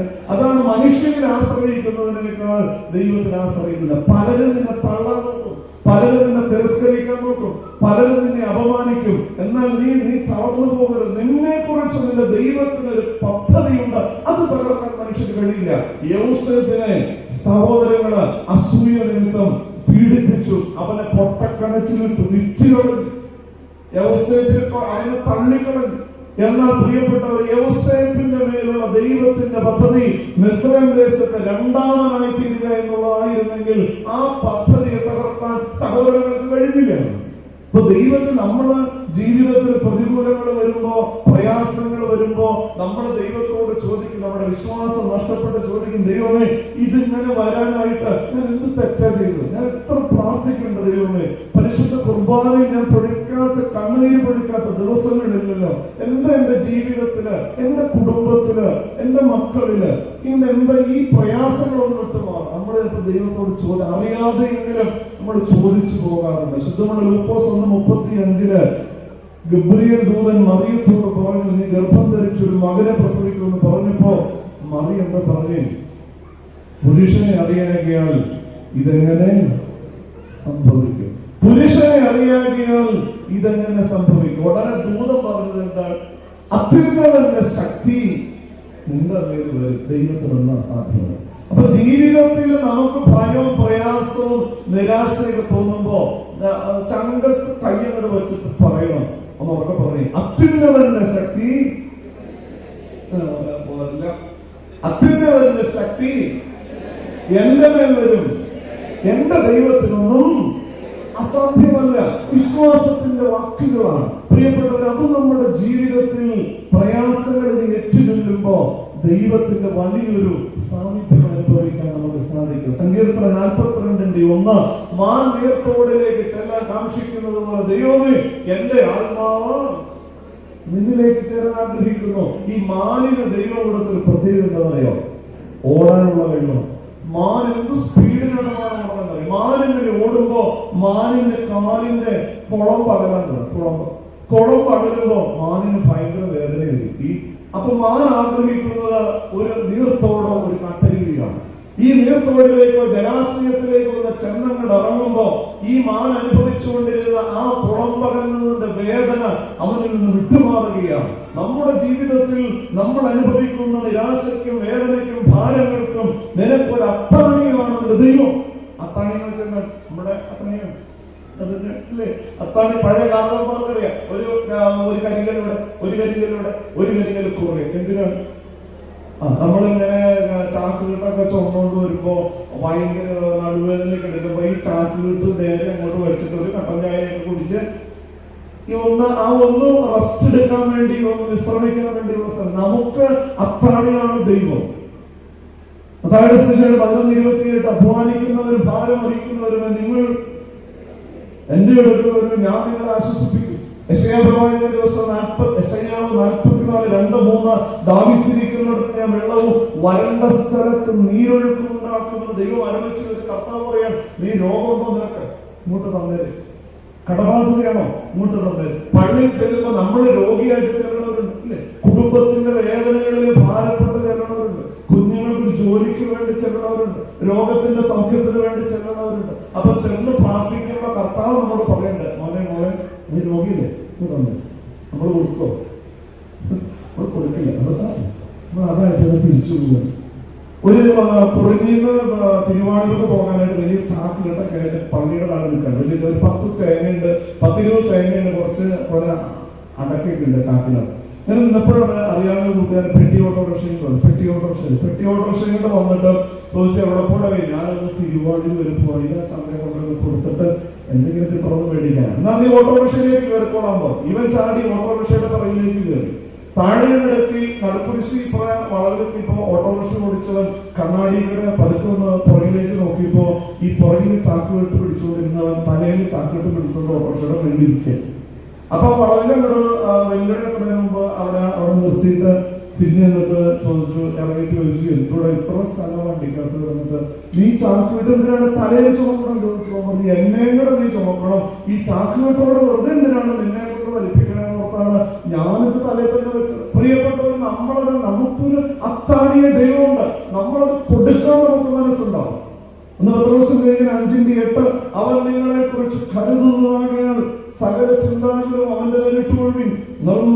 ശാന്തനായിരിക്കും, ശാന്തനായിരിക്കും. യഥാർത്ഥ വിശ്വാസി വീണാൽ താങ്ങാനാളുണ്ട്. യഥാർത്ഥ വിശ്വാസി വീണാൽ താങ്ങാനാളുണ്ട്. യെശയ്യാവ് 41:13 നിന്റെ ദൈവമായ ഞാൻ നിന്റെ വലം കൈക്ക് പിടിച്ച് നിന്നോട് പറയും, ഭയപ്പെടേണ്ട, ഞാൻ നിന്നെ സഹായിക്കും. ഭയപ്പെടേണ്ട, ഞാൻ നിന്നെ സഹായിക്കും. ദൈവത്തിന്റെ വാഗ്ദത്തമാണ്. മനുഷ്യന് സാധ്യമായതിലല്ല, നിനക്ക് അസാധ്യമായതിലാണ് ദൈവം ഇടപെടുന്നത്. നിനക്ക് സാധ്യമായ ഒരു കാര്യത്തിലും ദൈവം ആവശ്യമില്ലാതെ ഇടപെടില്ല. ദൈവം ഇടപെടുന്നത് എവിടെയാണ്? ഇടപെടിക്കേണ്ടത് എവിടെയാണ്? നിന്റെ അസാധ്യമായ നിലയിലാണ്. ശുദ്ധമുള്ള യോഹന്നാൻ 11-1 മുതലുള്ള ഭാഗം വായിക്കുമ്പോ ലാസറിന്റെ കല്ലറവാതിൽക്കൽ യേശുദൂതൻ വന്നിട്ട് 3 കാര്യങ്ങളാണ് പറഞ്ഞത്. കല്ല് നീക്കുക, ലാസറേ എന്തെങ്കിലും ഒന്ന് പറഞ്ഞോട്ടെ. പറഞ്ഞു കഴിഞ്ഞാൽ 10:45 നിർത്താം, 10:30 നിർത്തണം അച്ഛൻ പറഞ്ഞു. 10:45 നിർത്താം. എല്ലാം നിങ്ങളുടെ യോഗം പോലെ ഇരിക്കും. പെട്ടെന്ന് തീരും. കല്ല് വെക്കുക, ലാസറെ പുറത്തു വരിക, കെട്ടുകൾ അഴിക്കുക. ഇവിടെ 1ഉം 3ഉം പറഞ്ഞത് അവിടെ കൂടുന്ന ജനത്തോടാണ്. രണ്ടാമത് പറഞ്ഞത് ലാസറിനോടാണ്. കെട്ടഴിക്കാനും കല്ല് മാറ്റാനും കൂടുന്ന ജനത്തിന് സാധിക്കുമെന്ന് കർത്താവിന് അറിയാം. എന്നാൽ ലാസറെ ഉയർപ്പിക്കുക എന്നുള്ളത് മനുഷ്യന് അസാധ്യമാണ്. മനുഷ്യന് അസാധ്യമായ മേഖലയിൽ പ്രവർത്തിക്കുന്ന ഒരു കർത്താവിനെ നമുക്ക് അവിടെ കാണാൻ സാധിക്കും. ശത്രു നിന്നെ അവസാനിപ്പിച്ചിടത്തു നിന്ന് നിന്റെ ദൈവത്തിന് നിന്നെ എഴുന്നേൽപ്പിക്കാൻ കഴിയും. ദൈവത്തിന്റെ കരുത്തിൻ കീഴ് താണിരിക്കണം. 1 പത്രോസ് 5:6 അവന്റെ കരത്തിൻ കീഴ് നീ താണിരിക്കുക, അവൻ നിന്നെ ഉയർത്തും, അവൻ നിന്നെ ഉയർത്തും. കർത്താവ് നമ്മെ എത്രമാത്രം സ്നേഹിച്ചത്. യിരെമ്യാ പ്രവാചകന്റെ പുസ്തകം 33-27 ഞാൻ സകലത്തിന്റെയും സൃഷ്ടാവാകുന്നു, എനിക്ക് കഴിയാത്തതല്ല കാര്യമുണ്ട്. ദൈവം ചോദിക്കും, ഞാൻ സകലത്തിന്റെയും സൃഷ്ടാവാകുന്നു, എനിക്ക് കഴിയാത്ത വല്ല കാര്യമുണ്ട്. പൂർണ്ണമായി ദൈവത്തിലുള്ള വിശ്വാസത്തോടെ സമാധാനത്തെ സ്വീകരിക്കാൻ സാധിക്കണം. 3 സ്നേഹത്തിലൂടെ സമാധാനത്തെ സ്വീകരിക്കണം. ഇന്ന് നമ്മിൽ നിന്ന് നഷ്ടപ്പെട്ടുകൊണ്ടിരിക്കുന്ന ഒന്നാണ് സ്നേഹം എന്ന് പറയുന്നത്. സ്നേഹത്തെ കുറിച്ച് പിതാക്കന്മാർ എഴുതിയിട്ടുണ്ട്. സ്വർഗീയ മഹാപുരയിൽ പാറിക്കേറ ആൽവായിനോ ചിറകിലോ വെണ്മയിലോ നോമ്പിതുക സൗമ്യത വിമലതയുടെ സ്നേഹത്താലേ വായും മരവും പൊളിവരങ്ങളിൽ മൊഴിയട്ടെ സരയോ ശത്രുഗണത്തെയോ നീ ഒരുപോൽ സ്നേഹിച്ചിടേണം. കർത്താപ്പോൾ പ്രാർത്ഥന കേട്ടിടും കൃപയും. നമ്മുടെ നോമ്പ് ദൈവം സ്വീകരിക്കണമെങ്കിൽ നമ്മിൽ എന്തുണ്ടാകണം? സ്നേഹം ഉണ്ടാകണം. സമാധാന ജീവിതത്തിൽ ഉണ്ടാകണമെങ്കിൽ സ്നേഹം ഉണ്ടാകണം. സ്നേഹം എന്ന് നഷ്ടപ്പെട്ടു പോയിരിക്കുക. ദൈവം ആഗ്രഹിക്കുന്നത് എന്താണെന്നറിയോ? നമ്മിലൂടെ ക്രിസ്തു മറ്റുള്ളവരുടെ മുമ്പിൽ പുനർജനിക്കണം. നമ്മുടെ സാന്നിധ്യം, നമ്മുടെ വാക്ക് മറ്റുള്ളവരുടെ ആശ്വാസമായി മാറണം. നിങ്ങൾ എവിടെയെങ്കിലും ചെല്ലുമ്പോ നിങ്ങൾ കാണും, ഒയ്യോ അവര് വന്നല്ലോ, ആശ്വാസമായി പറയാറുണ്ട്. അങ്ങനെ ആരെങ്കിലും പറഞ്ഞല്ലോ, ക്രിസ്തു നമ്മിലൂടെ അവരുടെ മുമ്പിൽ പുനർജനിക്കും. അതാണ് ദൈവത്തിന്റെ ആഗ്രഹം. ദൈവം നമ്മിലൂടെ മറ്റുള്ളവരുടെ പുനർജനിക്കണം. ഒരു യഹൂദ സ്ത്രീയും ഒരു കത്തോലിക്ക സ്ത്രീയും തമ്മിൽ വഴിക്ക് വെച്ച് കണ്ടുമുട്ടിയപ്പോ കത്തോലിക്ക സ്ത്രീ പറഞ്ഞു, ഞങ്ങൾക്കൊരു മകനുണ്ട്, അവൻ സെമിനാരിയിൽ ചേർന്നു, ശമ്മാശനായി, അച്ഛനായി, അവൻ മെത്രാച്ചനായി, പലരും അടക്കം പറയുന്നുണ്ട്, അവനൊരു മാർപ്പാപ്പയാകും. യഹൂദ സ്ത്രീ പറഞ്ഞു, അതിനെന്താ കുഴപ്പം? ഇത്ര നല്ല കാര്യമുണ്ടോ? അപ്പൊ കത്തോലിക്ക സ്ത്രീ പറഞ്ഞു, നീ എന്താണ് അങ്ങനെ പറഞ്ഞത്? യഹൂദ സ്ത്രീ പറഞ്ഞു, ഞങ്ങൾക്കൊരു മകനുണ്ടായിരുന്നു, അവൻ സെമിനാരിയിൽ പോയിട്ടില്ല, അവൻ ശമ്മാശനായിട്ടില്ല, അവൻ അച്ഛനായിട്ടില്ല, അവൻ മെത്രാച്ചനുമായിട്ടില്ല, അവൻ ദൈവമാണ്, അവന്റെ പേരാണ് യേശു ക്രിസ്തു. ഹല്ലേലൂയ. പ്രിയപ്പെട്ടവരെ, നമ്മിലൂടെ ദൈവം പുനർജനിക്കണം. നാം ദൈവമായി മാറണം. നമ്മുടെ വാക്കിലൂടെ, നമ്മുടെ പ്രവൃത്തിയിലൂടെ നാം ദൈവമായി മാറുമ്പോഴാണ് നോമ്പ് യാഥാർത്ഥ്യമാകുന്നത്. നോമ്പ് യാഥാർത്ഥ്യം. അപ്പൊ നമ്മുടെ സാന്നിധ്യം മറ്റുള്ളവരുടെ ആശ്വാസമായി മാറും. നമ്മള് ഈ രോഗികളെയൊക്കെ കാണാൻ പോകുന്നവരാണ്. നിങ്ങൾ കാണാൻ പാടില്ലേ? രോഗിയിലേക്ക്, കിടക്കണ രോഗിനെയൊക്കെ കാണാൻ നമ്മൾ എത്ര പ്രയാസപ്പെട്ട് നമ്മൾ പോകും. ഈ കിടക്കണ രോഗിയുടെ അടുത്ത് പ്രത്യേകിച്ച് സ്ത്രീകൾക്ക് ദൈവം കൊടുത്ത ഒരു കഴിവാണ് ഈ താഴയ്ക്ക് കൈ കൊടുത്ത് നിൽക്കാനുള്ള ഒരു കഴിവ്. എത്ര മണിക്കൂർ വേണമെങ്കിലും അവർ ഈ താടക്ക് കൈ കൊടുത്തത് തെറ്റുണ്ടി പറഞ്ഞു, ഇപ്പൊ പറയണ കഴിയുമ്പോ പറഞ്ഞത് ഈ താടക്ക് കൈ കൊടുത്തത് നിപ്പാണ്. ഈ കിടക്കുന്ന രോഗിയുടെ അടുത്ത് വന്നത് ഈ താടക്ക് കൈ കൊടുത്ത 2 മിനിറ്റ് കഴിയുമ്പോ ഈ ദീർഘവിശ്വാസങ്ങൾ കേൾക്കുമ്പോ കിടക്കുന്ന രോഗികൾക്ക് ദൈവം എനിക്കെന്തോ സംഭവിച്ചിട്ടുണ്ടല്ലോ, 15% പ്രാണം പോയി. അങ്ങനെ ഇരിക്കുമ്പോ ഒരു 3-4 മിനിറ്റുകൾ പറയും, എൻ്റെ നിനക്ക് ഓർമ്മയില്ലേ, ഇതേ അസുഖമായിരുന്നു മലബാറിലുള്ള എൻ്റെ അമ്മാവന്റെ മോന് 15-ാം ദിവസം മരിച്ചു. ഇതോടെ കേൾക്കുമ്പോ ബാക്കി 55% പ്രാണം നിങ്ങൾ ആശ്വസിപ്പിക്കാൻ പോയതാണ്. നമ്മൾ തെറ്റുപറഞ്ഞ കാര്യമുണ്ട്, നമ്മുടെ ജീവിതത്തിന്റെ ഭാഗം നമ്മിലൂടെ, നമ്മുടെ വാക്കിലൂടെ ക്രിസ്തു പുനർജനിക്കണേ. കൊറോണയൊക്കെ വന്നപ്പോ നമ്മൾ കണ്ടതല്ല ഈ സ്നേഹമൊക്കെ. ഭാര്യയ്ക്ക് കോവിഡാണെന്ന് പറഞ്ഞ് 7 പഞ്ചായത്ത് അപ്പുറം പോയി താമസിച്ച ഭർത്താവ്, അപ്പനൊക്കെ കോവിഡാണെന്ന് പറഞ്ഞ് അപ്പനും അമ്മേനെ വീട്ടിനകത്ത് കൂട്ടിയിട്ടിട്ട് വാതിലിന്റെ വിടവിനകത്തൂടെ ഭക്ഷണം കൊടുത്ത മക്കള് അപ്പം മരിച്ചു. കോവിഡാണെന്ന് പറഞ്ഞു. ഡോക്ടർ പറഞ്ഞു കോവിഡിന്റെ സീസൺ കഴിഞ്ഞു, അപ്പൊ ഇനിയിപ്പോ കോവിഡ് ശ്രദ്ധിക്കണം. അപ്പൊ ഇവൻ ഈ ഭാര്യയോട് പറഞ്ഞു കോവിഡൊന്നും കേട്ടപ്പൻ, എന്നാലും മനുഷ്യൻ 1 മാസം കഴിഞ്ഞ് കാനഡയ്ക്ക് തിരിച്ചു പോകേണ്ടല്ലേ, അപ്പൊ എന്തെങ്കിലും അബദ്ധം പറ്റിയാലോ അപ്പന് ഒരു കൂട്ടിന് പൊതിഞ്ഞ് തരാൻ പറഞ്ഞു. അപ്പൊ ഇവന്റെ അടുത്ത് പറഞ്ഞു അപ്പന് ഒരു കൂട്ടിന് പൊതിഞ്ഞാൽ ഡോക്ടറെ കൊറോണയല്ല, എന്നാൽ അപ്പന് 2 കവറിൽ ഇങ്ങനെ പൊതിഞ്ഞ്, അപ്പൻ പൊതിഞ്ഞിട്ട് ഡെഡ് ബോഡി മൃതശരീരം വീട്ടിലങ്ങോട്ട് കൊണ്ടുവന്ന് അച്ഛൻ ശുശ്രൂഷയൊക്കെ കഴിഞ്ഞിട്ട് അച്ഛൻ പറഞ്ഞു അന്ത്യചുംബനം കൊടുക്കാനുള്ള വല്ലതും ഉണ്ടെങ്കിൽ കൊടുക്കാൻ പറഞ്ഞു. അപ്പൊ ഇവൻ അപ്പോന്ന് വിളിച്ചുകൊണ്ട് കരഞ്ഞുകൊണ്ട് അപ്പന്റെ അടുത്തേക്ക് വന്നപ്പോ ഭാര്യ ഷർട്ട് പിടിച്ച് പിറകിലേക്ക് വലിച്ചിട്ട് പറഞ്ഞു എവിടേക്ക് ഓടുക മനുഷ്യൻ, നോക്കി കണ്ട് കൊടുക്കണം. അപ്പനാന്ന് പറഞ്ഞിട്ട് കാര്യമില്ല, കൊറോണയാണ്, ശ്രദ്ധിക്കണം, കോൾഡാണ്, 1 മാസം കഴിഞ്ഞു. ഇവൻ അപ്പന്റെ അടുത്തിട്ട് ചെന്നിട്ട് അപ്പന്റെ നെറ്റിയിൽ കൈ പിടിച്ചു. എന്തൊരു 3-4 ഉമ്മ സ്വന്തം കൈത്തണ്ടയിൽ ഇവനെ കൊടുത്തു. കൈത്തണ്ട ഇവിടെ വലിച്ചപ്പോ ഇവിടെ സാനിറ്റൈസർ കൊണ്ടാണ് പടം ഇതിനെ ഇവിടെ പൂശുന്നത്. എന്നിട്ട് പെട്ടി വെച്ചു, പള്ളി കൊണ്ടുപോയി സെമിത്തേരിൽ വെച്ചു, കുഴിയിലേക്ക് ഇങ്ങോട്ട് വെച്ച് അച്ഛൻ പറഞ്ഞു മണ്ണിടാനാണ് ഓൾറെഡി പോകണം. ഇവൻ മണ്ണിടാനാണ് ഓൾറെഡി ഇവിടെ ഷർട്ടെ പിടിച്ച് വെച്ചിട്ട് ഞാൻ എവിടേക്ക് കൊണ്ടുപോകാൻ വെച്ചാൽ കൊറോണയാണ്, നോക്കിക്കൊണ്ട് കൊടുക്കും, ഇവിടെ നിങ്ങൾ ഇട്ടാ പോലും. ഇവന് അവിടെ നിന്നിട്ട് ഇവരുടെ വാക്ക് കേട്ട് മണ്ണങ്ങൾ വീണു, പെട്ടിയിലേക്ക് വീണു, തലയിലാണോ കൊണ്ട് ചണ്ടക്കാണോ കൊണ്ട്. പ്രിയപ്പെട്ടവർ, സ്നേഹം ഇന്ന് നഷ്ടപ്പെട്ടു പോയിട്ടുണ്ടെങ്കിൽ സ്നേഹം പുനഃസ്ഥാപിക്കപ്പെടണം. സുധയുടെ ഉൽപ്പത്തി പുസ്തകം 33-ാം അധ്യായത്തിൽ ഇസഹാക്കിന്റെ മക്കളെ കാണാം. ഇസഹാക്കിന് എത്ര പിള്ളേരുണ്ടായിരുന്നു? ഇവിടത്തെ ഇസഹാക്കിന് പിള്ളേരില്ലേ? 2 ഒരു കുടുംബത്തിൽ ഇസ്രായേലിന് എത്ര പിള്ളേർ പുണ്യവാൻ ഇസ്രായേലിന് ഉണ്ടായി 2 മക്കൾ. ഇവിടെ 9 മക്കൾ കണ്ടുകൊണ്ടുണ്ട്. അപ്പൊ ഇസ്രായേലിന് 2 പിള്ളേരുണ്ടായി. സംഭവം നമുക്കറിയാം, അനുഗ്രഹത്തിന്റെ വിഷയമാണ്. 2 പേര് വഴക്കടിച്ചു, അനുഗ്രഹത്തിന്റെ പേരിൽ തെറ്റിപ്പിരിഞ്ഞു, വർഷങ്ങൾ കഴിഞ്ഞു. 2 പേര് ഒരുമിക്കുന്ന സംഗമ സ്ഥലമാണ് ഉൽപ്പത്തി പുസ്തകം 33-ാം അധ്യായം. യാക്കോബിന്റെ പരിവാരങ്ങളും ഭാര്യമാരും ആടുമാടുകളും സമ്പത്തും കൂട്ടിക്കൊണ്ട് ഒരു വശത്തൂടെ കടന്നു വരുന്നു. ഏശാവ് പരിവാരങ്ങളുമായി മറുവശത്തൂടെ കടന്നു വരുന്നു. യാക്കോബ് ഏശാവിനെ കണ്ടപ്പോ സാഷ്ടാംഗം വീണ കുമ്പിട്ട് ഏശാവിന്റെ അടുത്ത് ചെന്നപ്പോ ഏശാവ് യാക്കോബിനെ പിടിച്ചെഴുന്നേൽപ്പിച്ച് കഴുത്തിൽ കെട്ടിപ്പിടിച്ച് ചുംബിച്ചു. ഉൽപ്പത്തി പുസ്തകം 33-4 യാക്കോബ് ഏശാവിനോട് പറഞ്ഞു, ഉൽപ്പത്തി 33:10, യജമാനനെ ദൈവത്തിന്റെ മുഖം ഞാൻ നിന്നിൽ കാണുന്നു. ആമേൻ. ദൈവമുഖം കാണുന്നത് പോലെ ഞാൻ നിന്നെ കാണുന്നു. അതാണ് സ്നേഹം. അതാണ് നോമ്പിൽ ഉരുത്തിരിഞ്ഞു വരേണ്ട, നമ്മിൽ നിന്ന് പുറത്തേക്ക് വരേണ്ട സ്നേഹം എന്ന് പറയുന്നത്. പ്രിയപ്പെട്ടവരെ, സ്നേഹം ജീവിതത്തിൽ പുനഃപ്രതിഷ്ഠിക്കാൻ സാധിക്കണം. ഇന്ന് മനുഷ്യന് സ്നേഹമുണ്ടോ? അന്യന്റെ മുതല് അപഹരിക്കുകയും അർഹതയില്ലാതെ സ്വത്തുക്കൾ പിടിച്ചു വാങ്ങുന്ന സമൂഹത്തിന് മുമ്പിൽ നാം ആയിരിക്കുമ്പോ യിരെമ്യാ പ്രവാചകന്റെ പുസ്തകം 17:9 താനിടാത്ത മുട്ടയ്ക്കടയിരിക്കുന്ന തിത്തിരിപ്പക്ഷിയോട് തുല്യമാണ് മറ്റുള്ളവന്റെ മനസ്സ് വേദനിപ്പിച്ച് പിടിച്ചടക്കിയുള്ള സത്യം ഇന്ന് ലോകം മറന്നു പോവുകയാണ്. പ്രിയപ്പെട്ടവരെ, സ്നേഹം നഷ്ടപ്പെട്ടു പോവുകയാണ്.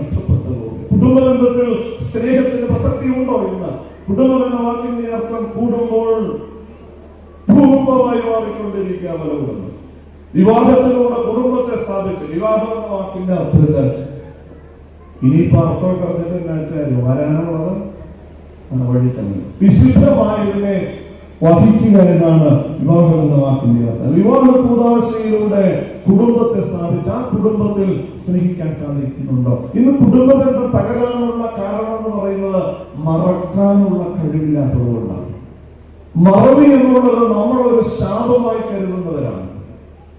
മറക്കാനുള്ള കഴിവ് കുടുംബജീവിതത്തെ വിജയത്തിലേക്ക് നയിക്കും. നിങ്ങൾക്ക് കുടുംബത്തില് മറക്കാൻ കഴിവുണ്ടെങ്കിൽ നിങ്ങൾ സ്വയം ശപിക്കരുത്. ദൈവം തന്ന വലിയ കൃപയാണ്. ഹല്ലേലൂയ.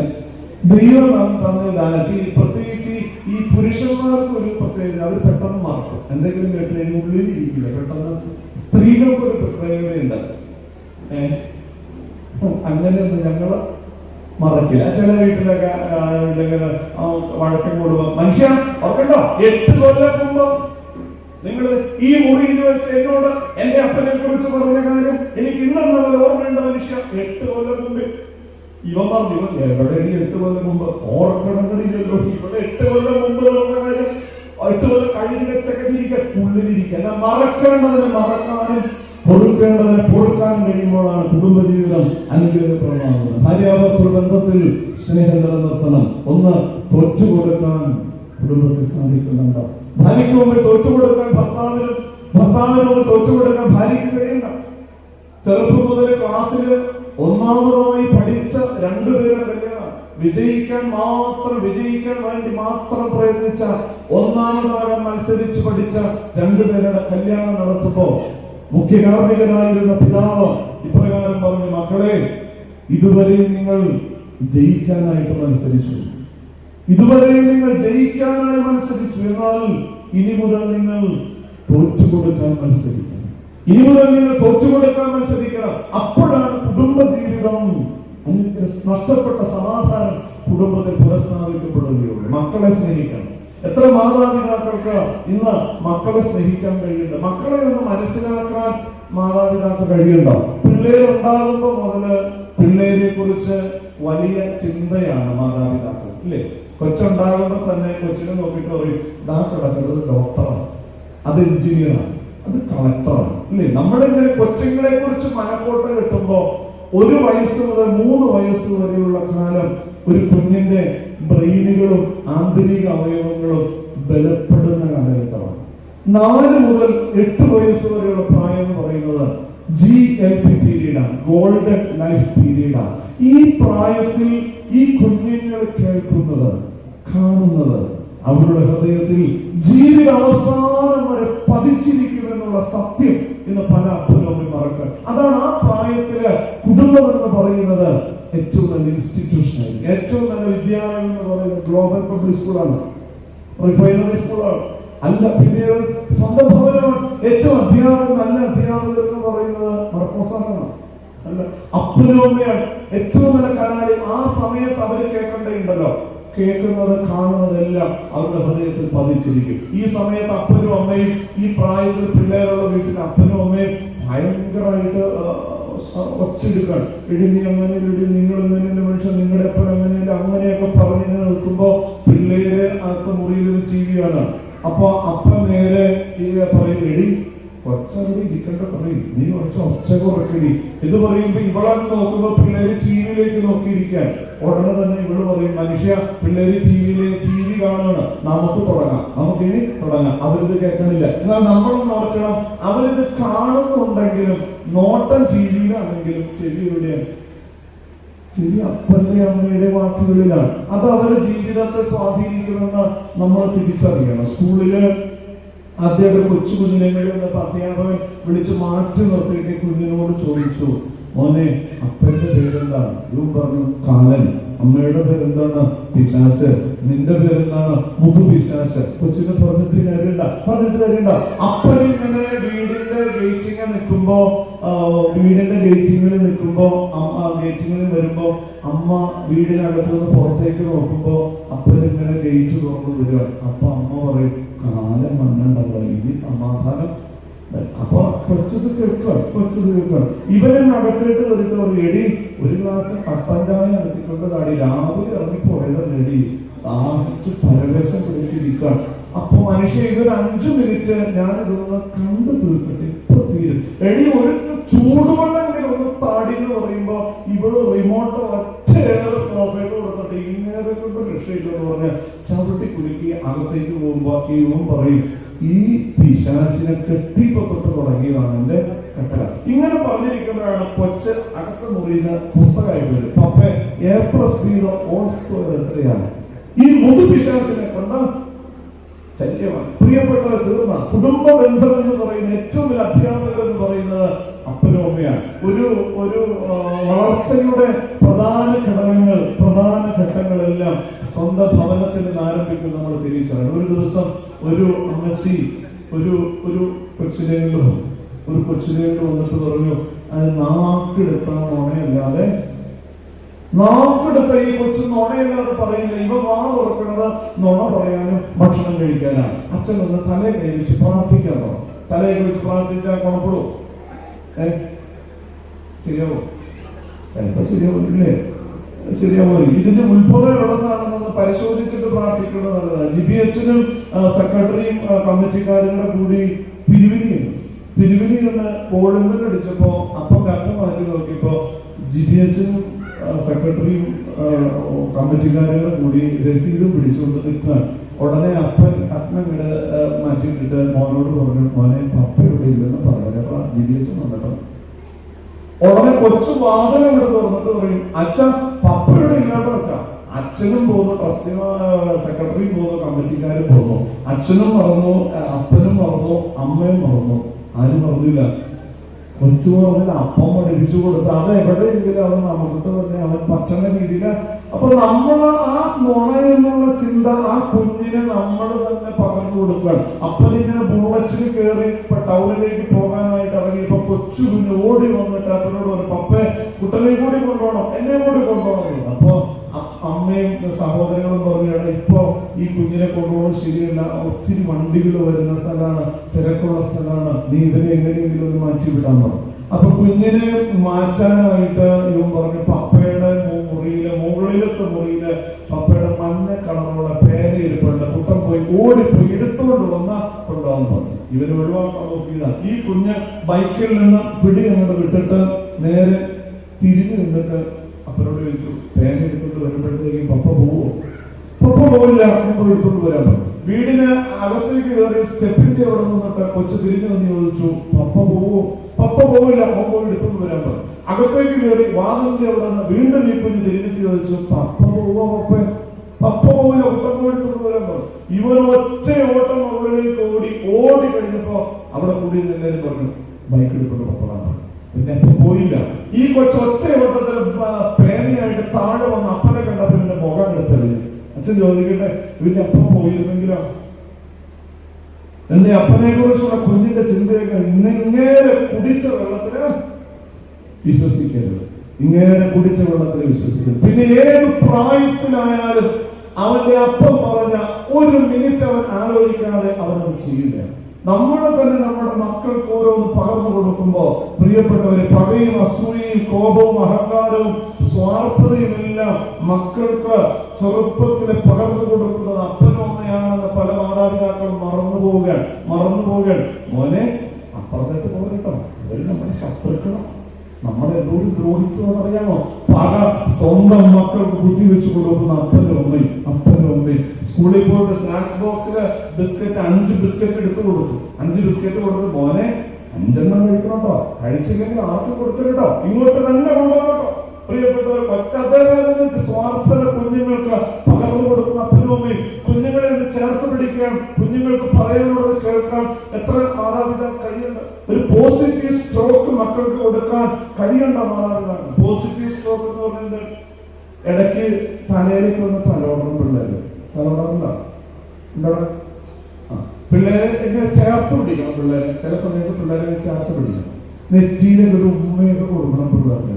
അതൊരു പോസിറ്റീവ് സ്ട്രോക്കാണ്. ഇന്ന് കൊടുക്കുന്ന നെഗറ്റീവ് സ്ട്രോക്കാണ്. നെഗറ്റീവ് സ്ട്രോക്ക് എന്ന് പറഞ്ഞാൽ കുഞ്ഞുങ്ങളെ അംഗീകരിക്കാതിരിക്കുക. കൊച്ചു കുഞ്ഞ് അവൻ അറിയാവുന്ന രീതിയിൽ അവന് ഒരാനേനെ വരച്ചു കണ്ടിട്ടാനെയാണെന്ന് ഇവർ ഈ പടവും കൊണ്ട് അടുക്കള അമ്മ ഇങ്ങനെ സാമ്പാർ ഇങ്ങനെ വെച്ചോണ്ടിരിക്കുകയാണ്. മമ്മി കുട്ടം വരച്ച ആനേനെ കണ്ടു. ആന കണ്ടിട്ട് ഒട്ടകത്തെ പോലെ ഉണ്ടല്ലോ, അവന്റെ കൊണ്ടുപോകണം. കൂമ്പ് കുറച്ച് കഴിച്ചു. അപ്പൊ തന്നെ നമ്മൾ അവിടെ തന്നെ കൂമ്പ് കഴിച്ചു. അപ്പൊ ഈ കൊച്ചിന് പക്ഷെ കൊച്ച് അപ്പന്റെ അടുത്തേക്ക് അപ്പ കുട്ടം വരച്ച ആനേനെ കണ്ടോ? സ്റ്റഡി ടൈമിലാണ് ആനയെ വരച്ചു. അവര് വലിച്ചങ്ങനെ കീറി കളി കൂമ്പ് മുഴുവനായിട്ട് ഹരിച്ചു കളയും. നേരെ മറിച്ച് അത് കണ്ട ആനയായിട്ടൊന്നും തോന്നൂല, ഒന്നുമായിട്ട് തോന്നില്ലെങ്കിൽ ഉണ്ടല്ലോ ഇങ്ങനെ പിടിച്ചിട്ട് പറയാം, എന്ത് ഭാഗ്യയുടെ കുട്ടം വരച്ച ആനയ്ക്ക്.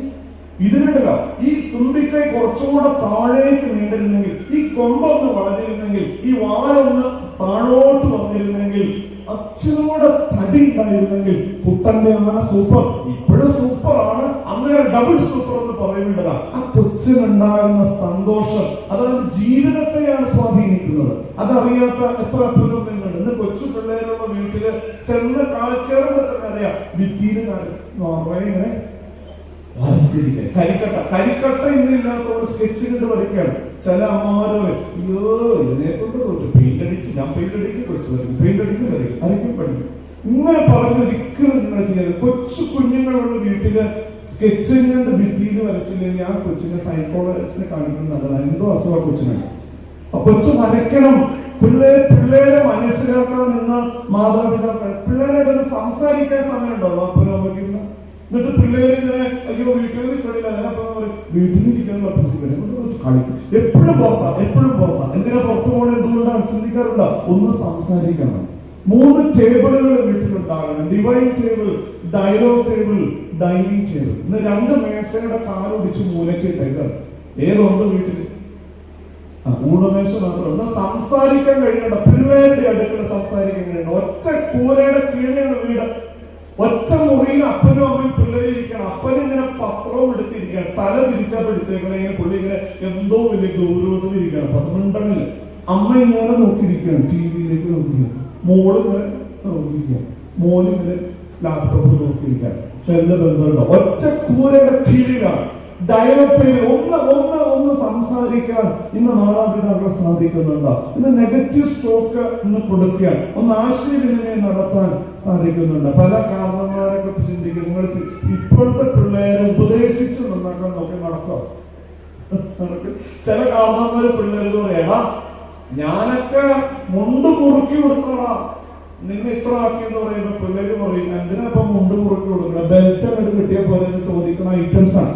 പ്രിയപ്പെട്ടവരെ, ഇന്ന് മക്കളെ അറിയാൻ, മക്കളെ മനസ്സിലാക്കാൻ മാതാപിതാക്കൾ സാധിക്കും. തുലനം ചെയ്യാതെ സ്നേഹിക്കണം. ഞാൻ പറഞ്ഞിട്ടുണ്ട് ഇതിനു മുമ്പ്, 2 മക്കളൊരു വീട്ടിലുണ്ടെങ്കിൽ 2 മക്കൾക്ക് 2 ബുദ്ധിയാണ്. ഇപ്പൊ ചേട്ടനും ചേച്ചി ഉണ്ടെങ്കിൽ ചേച്ചീനെ കൊണ്ട് പഠിക്കും. കണ്ടില്ലട പഠിച്ച് എല്ലാ ക്ലാസ്സിലും A+. നീ ഇങ്ങനെ ഇരുന്നോ, നിനക്ക് A+ ഇല്ല, B+ ഇല്ല, നീ എങ്ങനെ നന്നാവാൻ? പ്രിയപ്പെട്ടവരെ, ചേട്ടനും ചേച്ചി ഉണ്ടെങ്കിൽ 2 പേർക്കും 2 ബുദ്ധിയാണ്, 2 സ്വഭാവ വിശേഷണങ്ങളാണ്.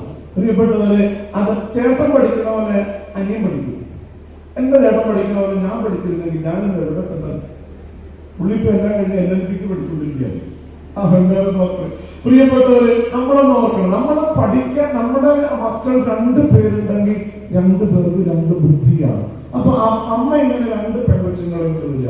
അമ്മയോട് ചോദിച്ചു, മൂത്തത് ഇവിടെ എങ്ങനെ നോക്കി, ഇവിടെ കലാപ്രതിഭ A+ തട്ടിക്കാണെങ്കിൽ നടക്കാൻ പറ്റുന്നില്ല. ഇവിടെ പേപ്പർ നോക്കി A+ തട്ടിട്ട് ഇവിടെ നടക്കാൻ പറ്റില്ല. അപ്പൊ നോക്കുമ്പോഴാണ് കൊച്ചു കുഞ്ഞ് അനിഫിന് അമ്മയുടെ സാരി ഇങ്ങനെ കൂട്ടിക്കെട്ടിക്കൊണ്ട് നടക്കണം.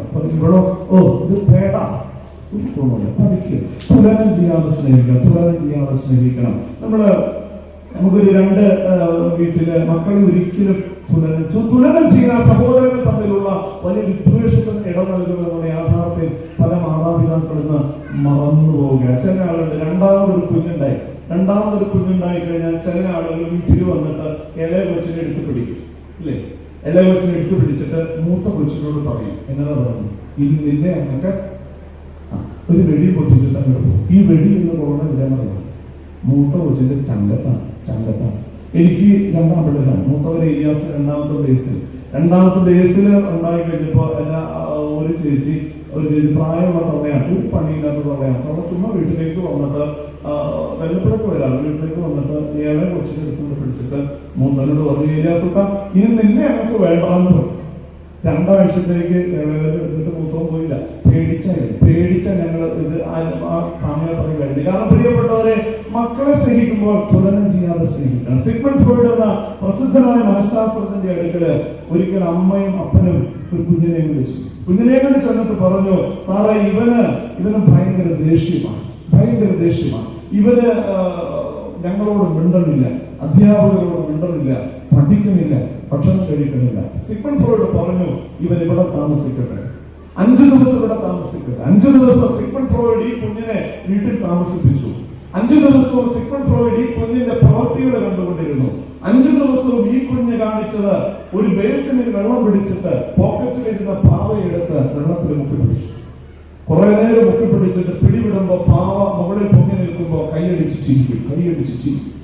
5 ദിവസം കഴിഞ്ഞപ്പോ സിഗ്മണ്ട് ഫ്രോയിഡ് കുഞ്ഞിനെ വിളിച്ചിട്ട് ചോദിച്ചു, മകനെ നീ എന്താണ് ഈ കാണിക്കുന്നതെന്ന് ചോദിച്ചപ്പോ, നീ എന്തിനാണ് ഈ പാവ ഇങ്ങനെ മുക്കിപ്പിടിക്കണമെന്ന് ചോദിച്ചപ്പോ ഈ കുഞ്ഞ് പറഞ്ഞു, ഈ പാവ എന്റെ അനിയനാണ്, ഞാൻ ഇതിനെ കൊല്ലും. അപ്പനെ അമ്മേനെ വിളിച്ചു വരുത്തി കാര്യം അന്വേഷിച്ചപ്പോ ഒറ്റ മകനായിരുന്നു ഇവൻ ഉണ്ടായപ്പോ തൊട്ട് ഇവനെ സ്നേഹിച്ച് ലാളിച്ച് ചേർത്ത് പിടിച്ച് അപ്പനും അമ്മയും വളർത്തി. രണ്ടാമതൊരു കുഞ്ഞുണ്ടായപ്പോ ഇവനെ ഇങ്ങോട്ട് മാറ്റിയിട്ടിട്ട് ഇളയതിനെ പിടിച്ച് ചേർത്ത് പിടിക്കാൻ തുടങ്ങി. പ്രിയപ്പെട്ടവരെ, ഇളയതിനെ കൂടുതൽ മനസ്സലിക്കാൻ തുടങ്ങി. അവന്റെ മുമ്പിൽ വെച്ച് ഇളയതിനെ തുലനം ചെയ്യാൻ തുടങ്ങി. പ്രിയപ്പെട്ടവരെ, അനിയനോടുള്ള ശത്രുത അവരേറി വരികയാണ്. അപ്പൊ മാതാപിതാക്കളെ, കുഞ്ഞുങ്ങളെ തുലനം ചെയ്യാതെ സ്നേഹിക്കണം, മക്കളെ സ്നേഹിക്കണം. ഇനി മാതാപിതാക്കളെ സ്നേഹിക്കണം. എത്ര കുടുംബങ്ങളില് അപ്പനും അമ്മയും വേദനയോടെ കഴിയണ എത്ര കുടുംബങ്ങളുണ്ട്. 10 മാസം ചുമന്ന് പ്രസവിച്ച് നൊന്ത് പ്രസവിച്ച് അമ്മയെ പ്രായമാകുമ്പോ തള്ളിക്കളഞ്ഞിട്ടല്ല, തമ്പുരാൻ വെറുതെ വിടില്ല. നമുക്കറിയാം, ഒരു പശു പ്രസവിച്ച ഉടനെ പശുക്കുട്ടിനെ പിടിക്കാൻ കിട്ടുമോ? ഇല്ല. തള്ളപ്പശു ഒരു 2 നക്കൊക്കെ അങ്ങോട്ട് നക്കുമ്പോഴേക്കും ഈ പശുക്കുട്ടി പറമ്പിക്കൂടെ ഓടി നടക്കും. എന്നാൽ ഒരു മനുഷ്യ സ്ത്രീ പ്രസവിച്ച ഉടനെ കൊച്ചു മീൻപാറ പോയിട്ട് കുര്യാഞ്ചേട്ട കടയിൽ നിന്ന് 5 കിലോ ചെയ്യുമ്പോഴോ 4 കിലോ പോകുമ്പോഴും മേടിക്കുന്നവര്, എന്റെ പൊന്നു കുര്യാഞ്ചേട്ട ഭക്ഷണം കഴിച്ചിട്ട് 9 മാസമായി, വിശന്നിട്ട് പോയില്ല, പറയില്ല. കാരണം അമ്മയുടെ കൂടെ, അമ്മയോട് ചേർന്ന് മലമൂത്ര വിസർജനം നടത്തി ചേർന്ന് കിടന്ന ഒരു കാലഘട്ടമുണ്ട്. പലരും പ്രായമാകുമ്പോ ഇന്നതങ്ങടെ മറക്കുകയാണ്. പള്ളിയിലെ സുവിശേഷത്തിന് പോകുമ്പോ അമ്മ പറയും, മോളെ ഇന്ന് പോണോടി, അമ്മയ്ക്കൊരു വല്ലാത്ത നെഞ്ചരിച്ചില്ലടി, 3 ദിവസം പോയതല്ലടി, ഇന്ന് തിരുവാണിക്ക് എന്റെ അച്ഛനല്ലടി, വലിയ ഗുണമൊന്നുമില്ലടി, എന്തിനടി പോണെന്ന് എല്ലാത്തൊരു പരവേശാടി എന്ന് പറയുമ്പോ പറയാൻ തള്ളയോടെ അടങ്ങിയിരുന്നോളം വചനമാനി സുവിശേഷം പള്ളിയിൽ നടക്കുമ്പോഴാണ് തള്ളയുടെ ആവശ്യം വീട്ടിൽ പോയത് കഴിഞ്ഞല്ലോ.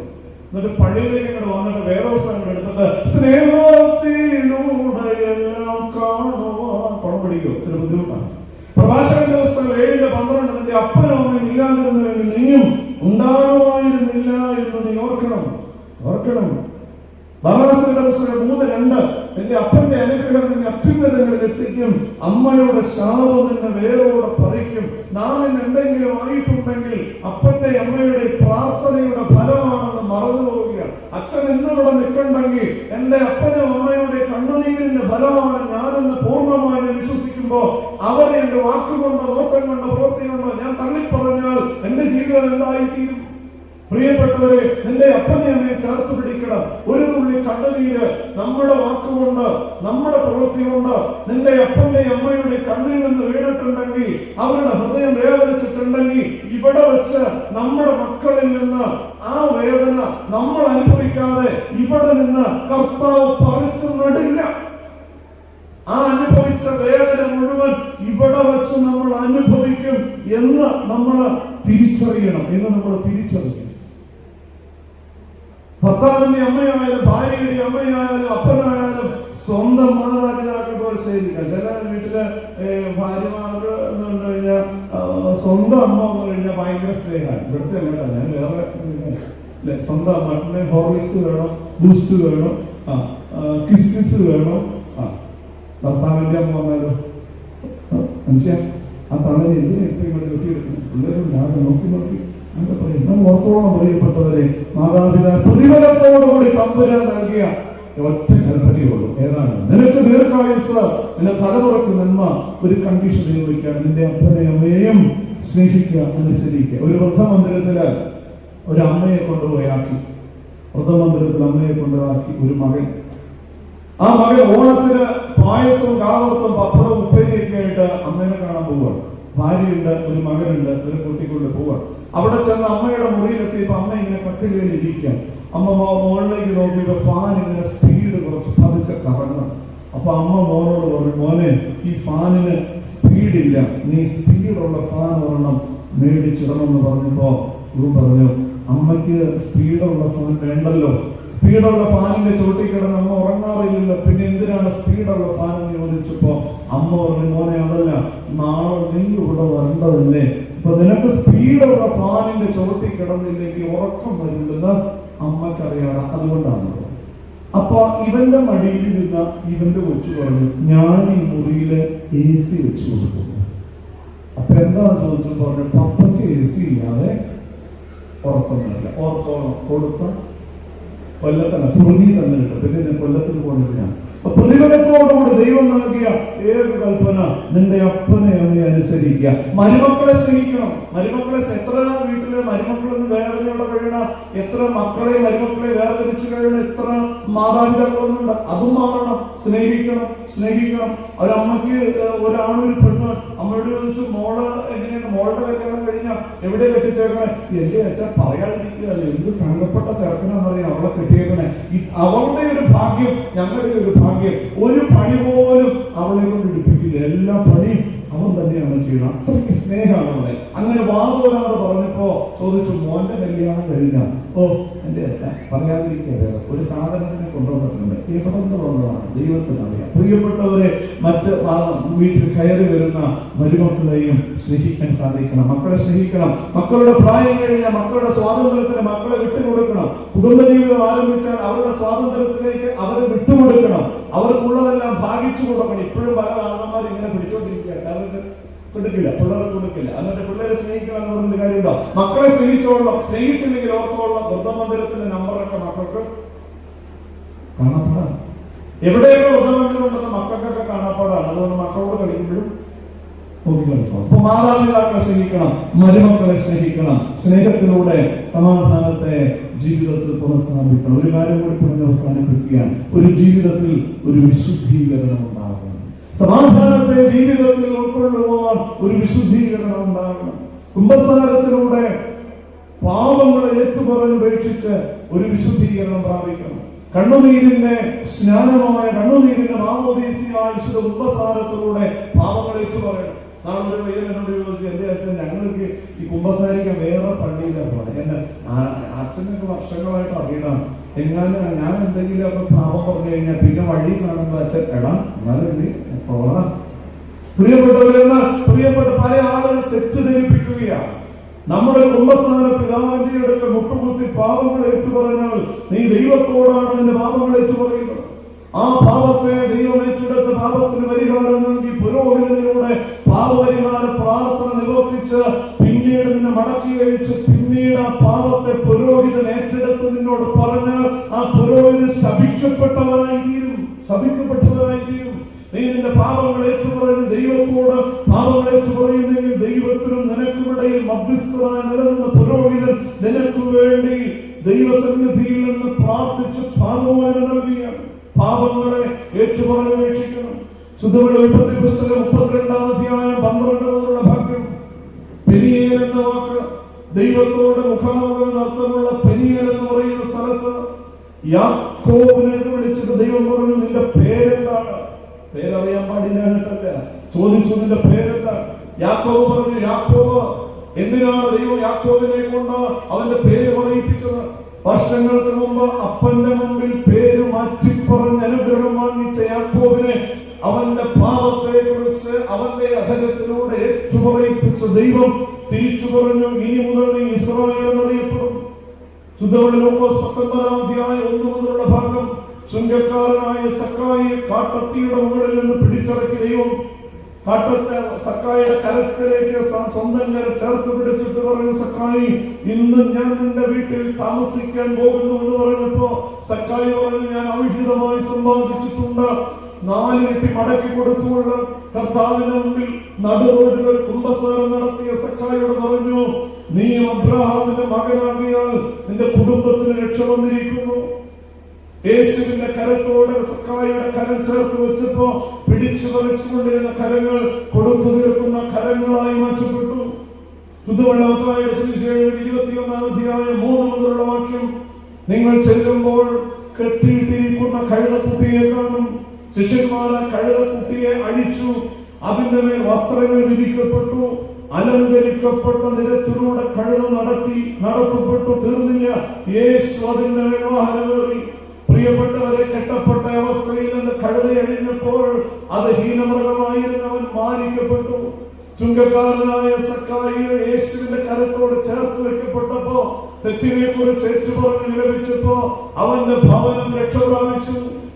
യാക്കോബ് തന്റെ പാപത്തെ ഏറ്റുപറഞ്ഞപ്പോൾ ഇസ്രായേലായ ദൈവം അവനെ ഉയർത്തി. പ്രിയപ്പെട്ടവരെ, നീ പാപത്തെ ഏറ്റുപറഞ്ഞാൽ പല അനുഗ്രഹങ്ങളും നിന്റെ ജീവിതത്തിലേക്ക് കടന്നു വരും. നീ പ്രാർത്ഥിച്ചിട്ടും മറുപടി ലഭിക്കാത്ത അനേക വിഷയങ്ങളിന്മേൽ ദൈവം അത്ഭുതം പ്രവർത്തിക്കും. നീ ഹൃദയം അനുദപിച്ച് സത്യവസാനം നടത്തിയാൽ നീ പോലെ നിനക്കാത്ത അനുഗ്രഹങ്ങൾ നിന്നെ തേടിയെത്തും. അതിനുള്ള അവസരമായി പരിശുദ്ധ നോമ്പിനെ മാറ്റാൻ നമുക്ക് സാധിക്കണം. രണ്ടുപേര് പാതിരാത്രി കഴിഞ്ഞപ്പോ കള്ളും കുടിച്ച് ഒരു പുഴക്കരയിലേക്ക് ചെന്നപ്പോ ഒരു വള്ളം അവിടെ കെട്ടിയിട്ടിരിക്കുക. ഇവരാ വള്ളത്തിൽ കയറിയിരുന്നു. തുഴഞ്ഞു നേരം എടുത്തിട്ട് അവർ നോക്കിയപ്പോ കയറിയിടത്ത് തന്നെ അവർ നിൽക്കുകയാണ്. കാരണം എന്താണ്? കെട്ടഴിക്കാൻ മറന്നുപോയി. നമ്മളൊന്ന് ഓടിക്കൊണ്ടിരിക്കുകയാണ്, തുഴഞ്ഞുകൊണ്ടിരിക്കുകയാണ്. ജീവിതമാകുന്ന തുഴഞ്ഞുകൊണ്ടിരിക്കുമ്പോ പലവിധ പാപങ്ങളാൽ നീ കെട്ടപ്പെട്ടിരിക്കുന്നെങ്കിൽ നീ അഴിയപ്പെടണം. നമ്മൾ ചിന്തിക്കാത്ത പല മാറ്റങ്ങളും നമ്മുടെ ജീവിതത്തിൽ ഉണ്ടാകും. പല അത്ഭുതങ്ങളും നമ്മുടെ ജീവിതത്തിൽ ഉണ്ടാകും. പ്രിയപ്പെട്ടവർ, അതിന്റെ പാപത്തെ കുറിച്ച് നോക്കാൻ ഒന്ന് പശ്ചാത്തപിക്കാൻ നമുക്ക് സാധിക്കണം. എബ്രായ ലേഖനം 12-ാം അധ്യായം അതിന്റെ 5-ാമത്തെ വാക്യം വായിക്കുമ്പോ അവിടെ ഇങ്ങനെ എഴുതിയിട്ടുണ്ട്: നിങ്ങൾ കരുതലുള്ളവരായിരിക്കും. നിങ്ങളിൽ ഒരുവനും ദൈവത്തിന്റെ കൃപയിൽ കുറവുള്ളവനായി കാണപ്പെടരുത്. കൈപ്പുള്ള വേര് മുളച്ചുപദ്രവിക്കുകയും അതിനാൽ നിങ്ങളിൽ പലരും അസ്വസ്ഥപ്പെടുകയും ചെയ്യും. പ്രിയപ്പെട്ടവർ, വേരിനെ കുറിച്ചവരുടെ പഠിപ്പിക്കുകയാണ്. പാപം എന്ന് പറഞ്ഞാൽ സാത്താന്റെ ഒരു ചെയിൻ സർവീസാണ്. നമ്മൾ മറന്നു പോകും. ആദ്യം ഉള്ളിൽ തോന്നുന്ന ഈർഷ്യ, പക, വേര് കാണാൻ സാധിക്കില്ല. ഏറ്റവും അടിയിലേക്ക് പോകുന്നതാണ് വേര്. മനുഷ്യൻ കാണാൻ പറ്റില്ല. അതുപോലെ ഈർഷ്യ, പക നിന്റെ ഉള്ളിൽ കിടക്കും. ആദ്യത്തെ സ്റ്റേജാണ്. 2-ാം സ്റ്റേജ് നിന്റെ മുഖത്ത് പ്രകടമാകും. 3-ാമത്തെ സ്റ്റേജ് എന്ന് പറയുന്നത് വാക്കിലൂടെ, പ്രവൃത്തിയിലൂടെ അത് പുറത്തേക്ക് വരുന്നു. അപ്പൊ പ്രിയപ്പെട്ടവരെ, കൈപ്പുള്ള വേരിനെ നീക്കി ഒരു വിശുദ്ധീകരണം പ്രാപിക്കാൻ പരിശുദ്ധമായ നോമ്പ് മുഖാന്തരമായി തീരണം. അതുവഴിയായി നഷ്ടപ്പെട്ടു പോയ സമാധാനത്തെ നമ്മുടെ ജീവിതത്തിൽ പുനഃസ്ഥാപിക്കപ്പെടണം. എന്റെ ദൈവത്തെ എന്നിൽ നിന്ന് അകറ്റിയ പാപമേറൊന്ന് ഒന്ന് തിരിച്ചറിയാൻ നമുക്ക് സാധിക്കണം.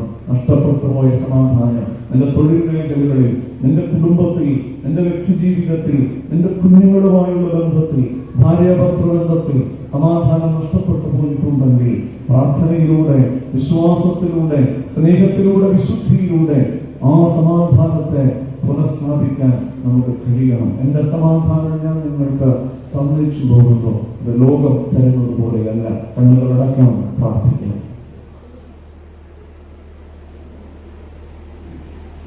നമ്മുടെ ചിന്തകളെ, ബോധങ്ങളെ പൂർണ്ണമായും കർത്താവിന്റെ തിരുസന്നിധിയിലേക്ക് നമുക്ക് സമർപ്പിച്ചു കൊടുക്കാം. നമ്മുടെ ഭാവത്തെ കുറിച്ച് നമുക്ക് നോക്കാം. വാക്കുകൊണ്ട്, പ്രവൃത്തികൾ കൊണ്ട് വന്ന് ഭവിച്ചിട്ടുള്ള തെറ്റുകൾ ദൈവസന്നിധിയിൽ നുറുങ്ങി ഹൃദയത്തോടെ നമുക്ക് പൂർണ്ണമായും സമർപ്പിക്കാം.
നീട്ടി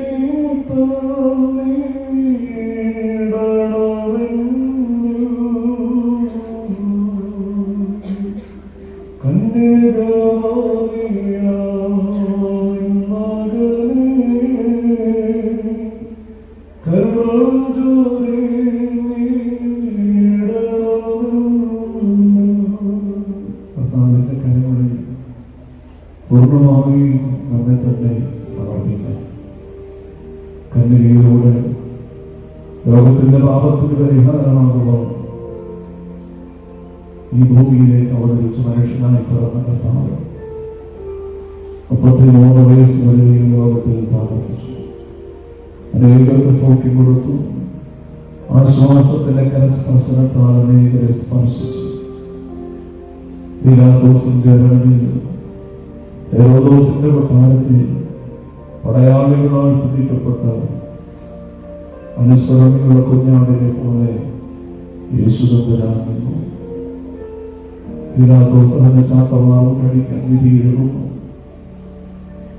വലിയ ആയുധമായ ചാട്ടവാറുമായി പടയാളി യേശുവിന്റെ അടുക്കിലേക്ക് നടന്നെടുക്കുമ്പോൾ പുഞ്ചിരിയോടെ ശാന്തമായി അവനെ നോക്കി നിൽക്കുന്ന കർത്താവ് പടയാളിയുടെ കരം ഉയർന്നതാണപ്പോ ചാട്ടവാറ് യേശുവിന്റെ ശരീരത്തിൽ ചുറ്റിപ്പിടിക്കുകയാണ്.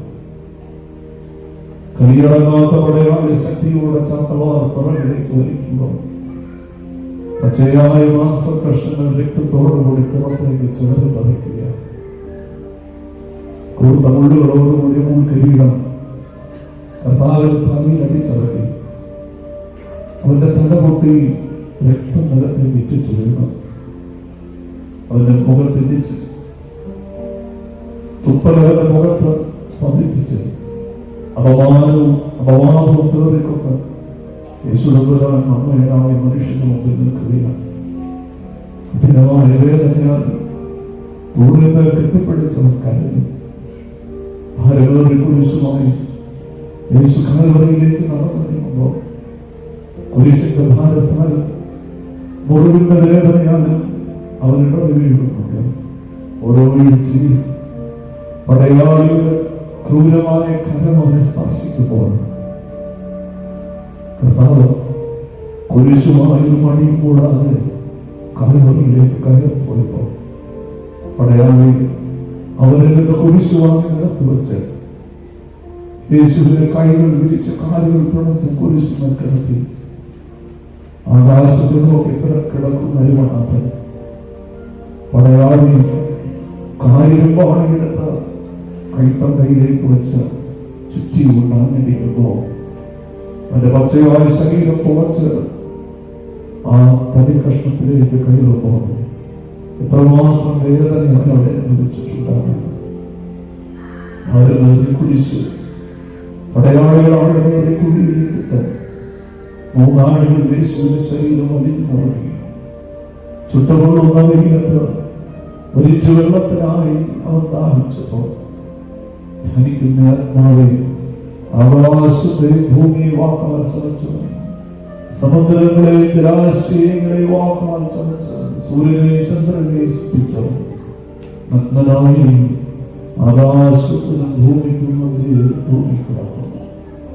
ധനിക്കുന്ന ആത്മാവെ ഇന്ന് നീ കർത്താവിനെ നീ കാണുന്നുണ്ടോ? നീ കർത്താവിന്റെ കുരിശിന്റെ രൂപത്തിൽ നീ ഒന്ന് മുട്ടു നടക്കുക. കർത്താവിന്റെ കാൽപാദങ്ങളിൽ മുറിവ് നീ കാണുന്നുണ്ട്. ആണിയുടെ തുളക്കപ്പെട്ടതായ ആ മുറിവ് നിന്റെ അധരത്തെ ആ മുറിവിലേക്ക് നീ ചേർത്ത് വയ്ക്കും. നിന്റെ അധരത്തെ ആ മുറിവിലേക്ക് ചേർത്ത് വെച്ച് എന്റെ കാലിൽ നിന്ന് കെട്ടിപ്പിടിക്കും. നീ ഏത് ഭാരമാണ് നിന്നെ അകറ്റുന്നത്? ഏത് നീറുന്ന ഹൃദയത്തോടെ നീ ഇന്ന് കർത്താവിന്റെ സന്നിധിയിൽ പന്തലിനകത്തിരിക്കുന്നു. ഞാനും നീ നോക്കണ്ട, നീ മുറിവിലേക്ക് നിന്റെ വേദനകളെ നീ ഒന്ന് ചേർത്ത് വയ്ക്കും.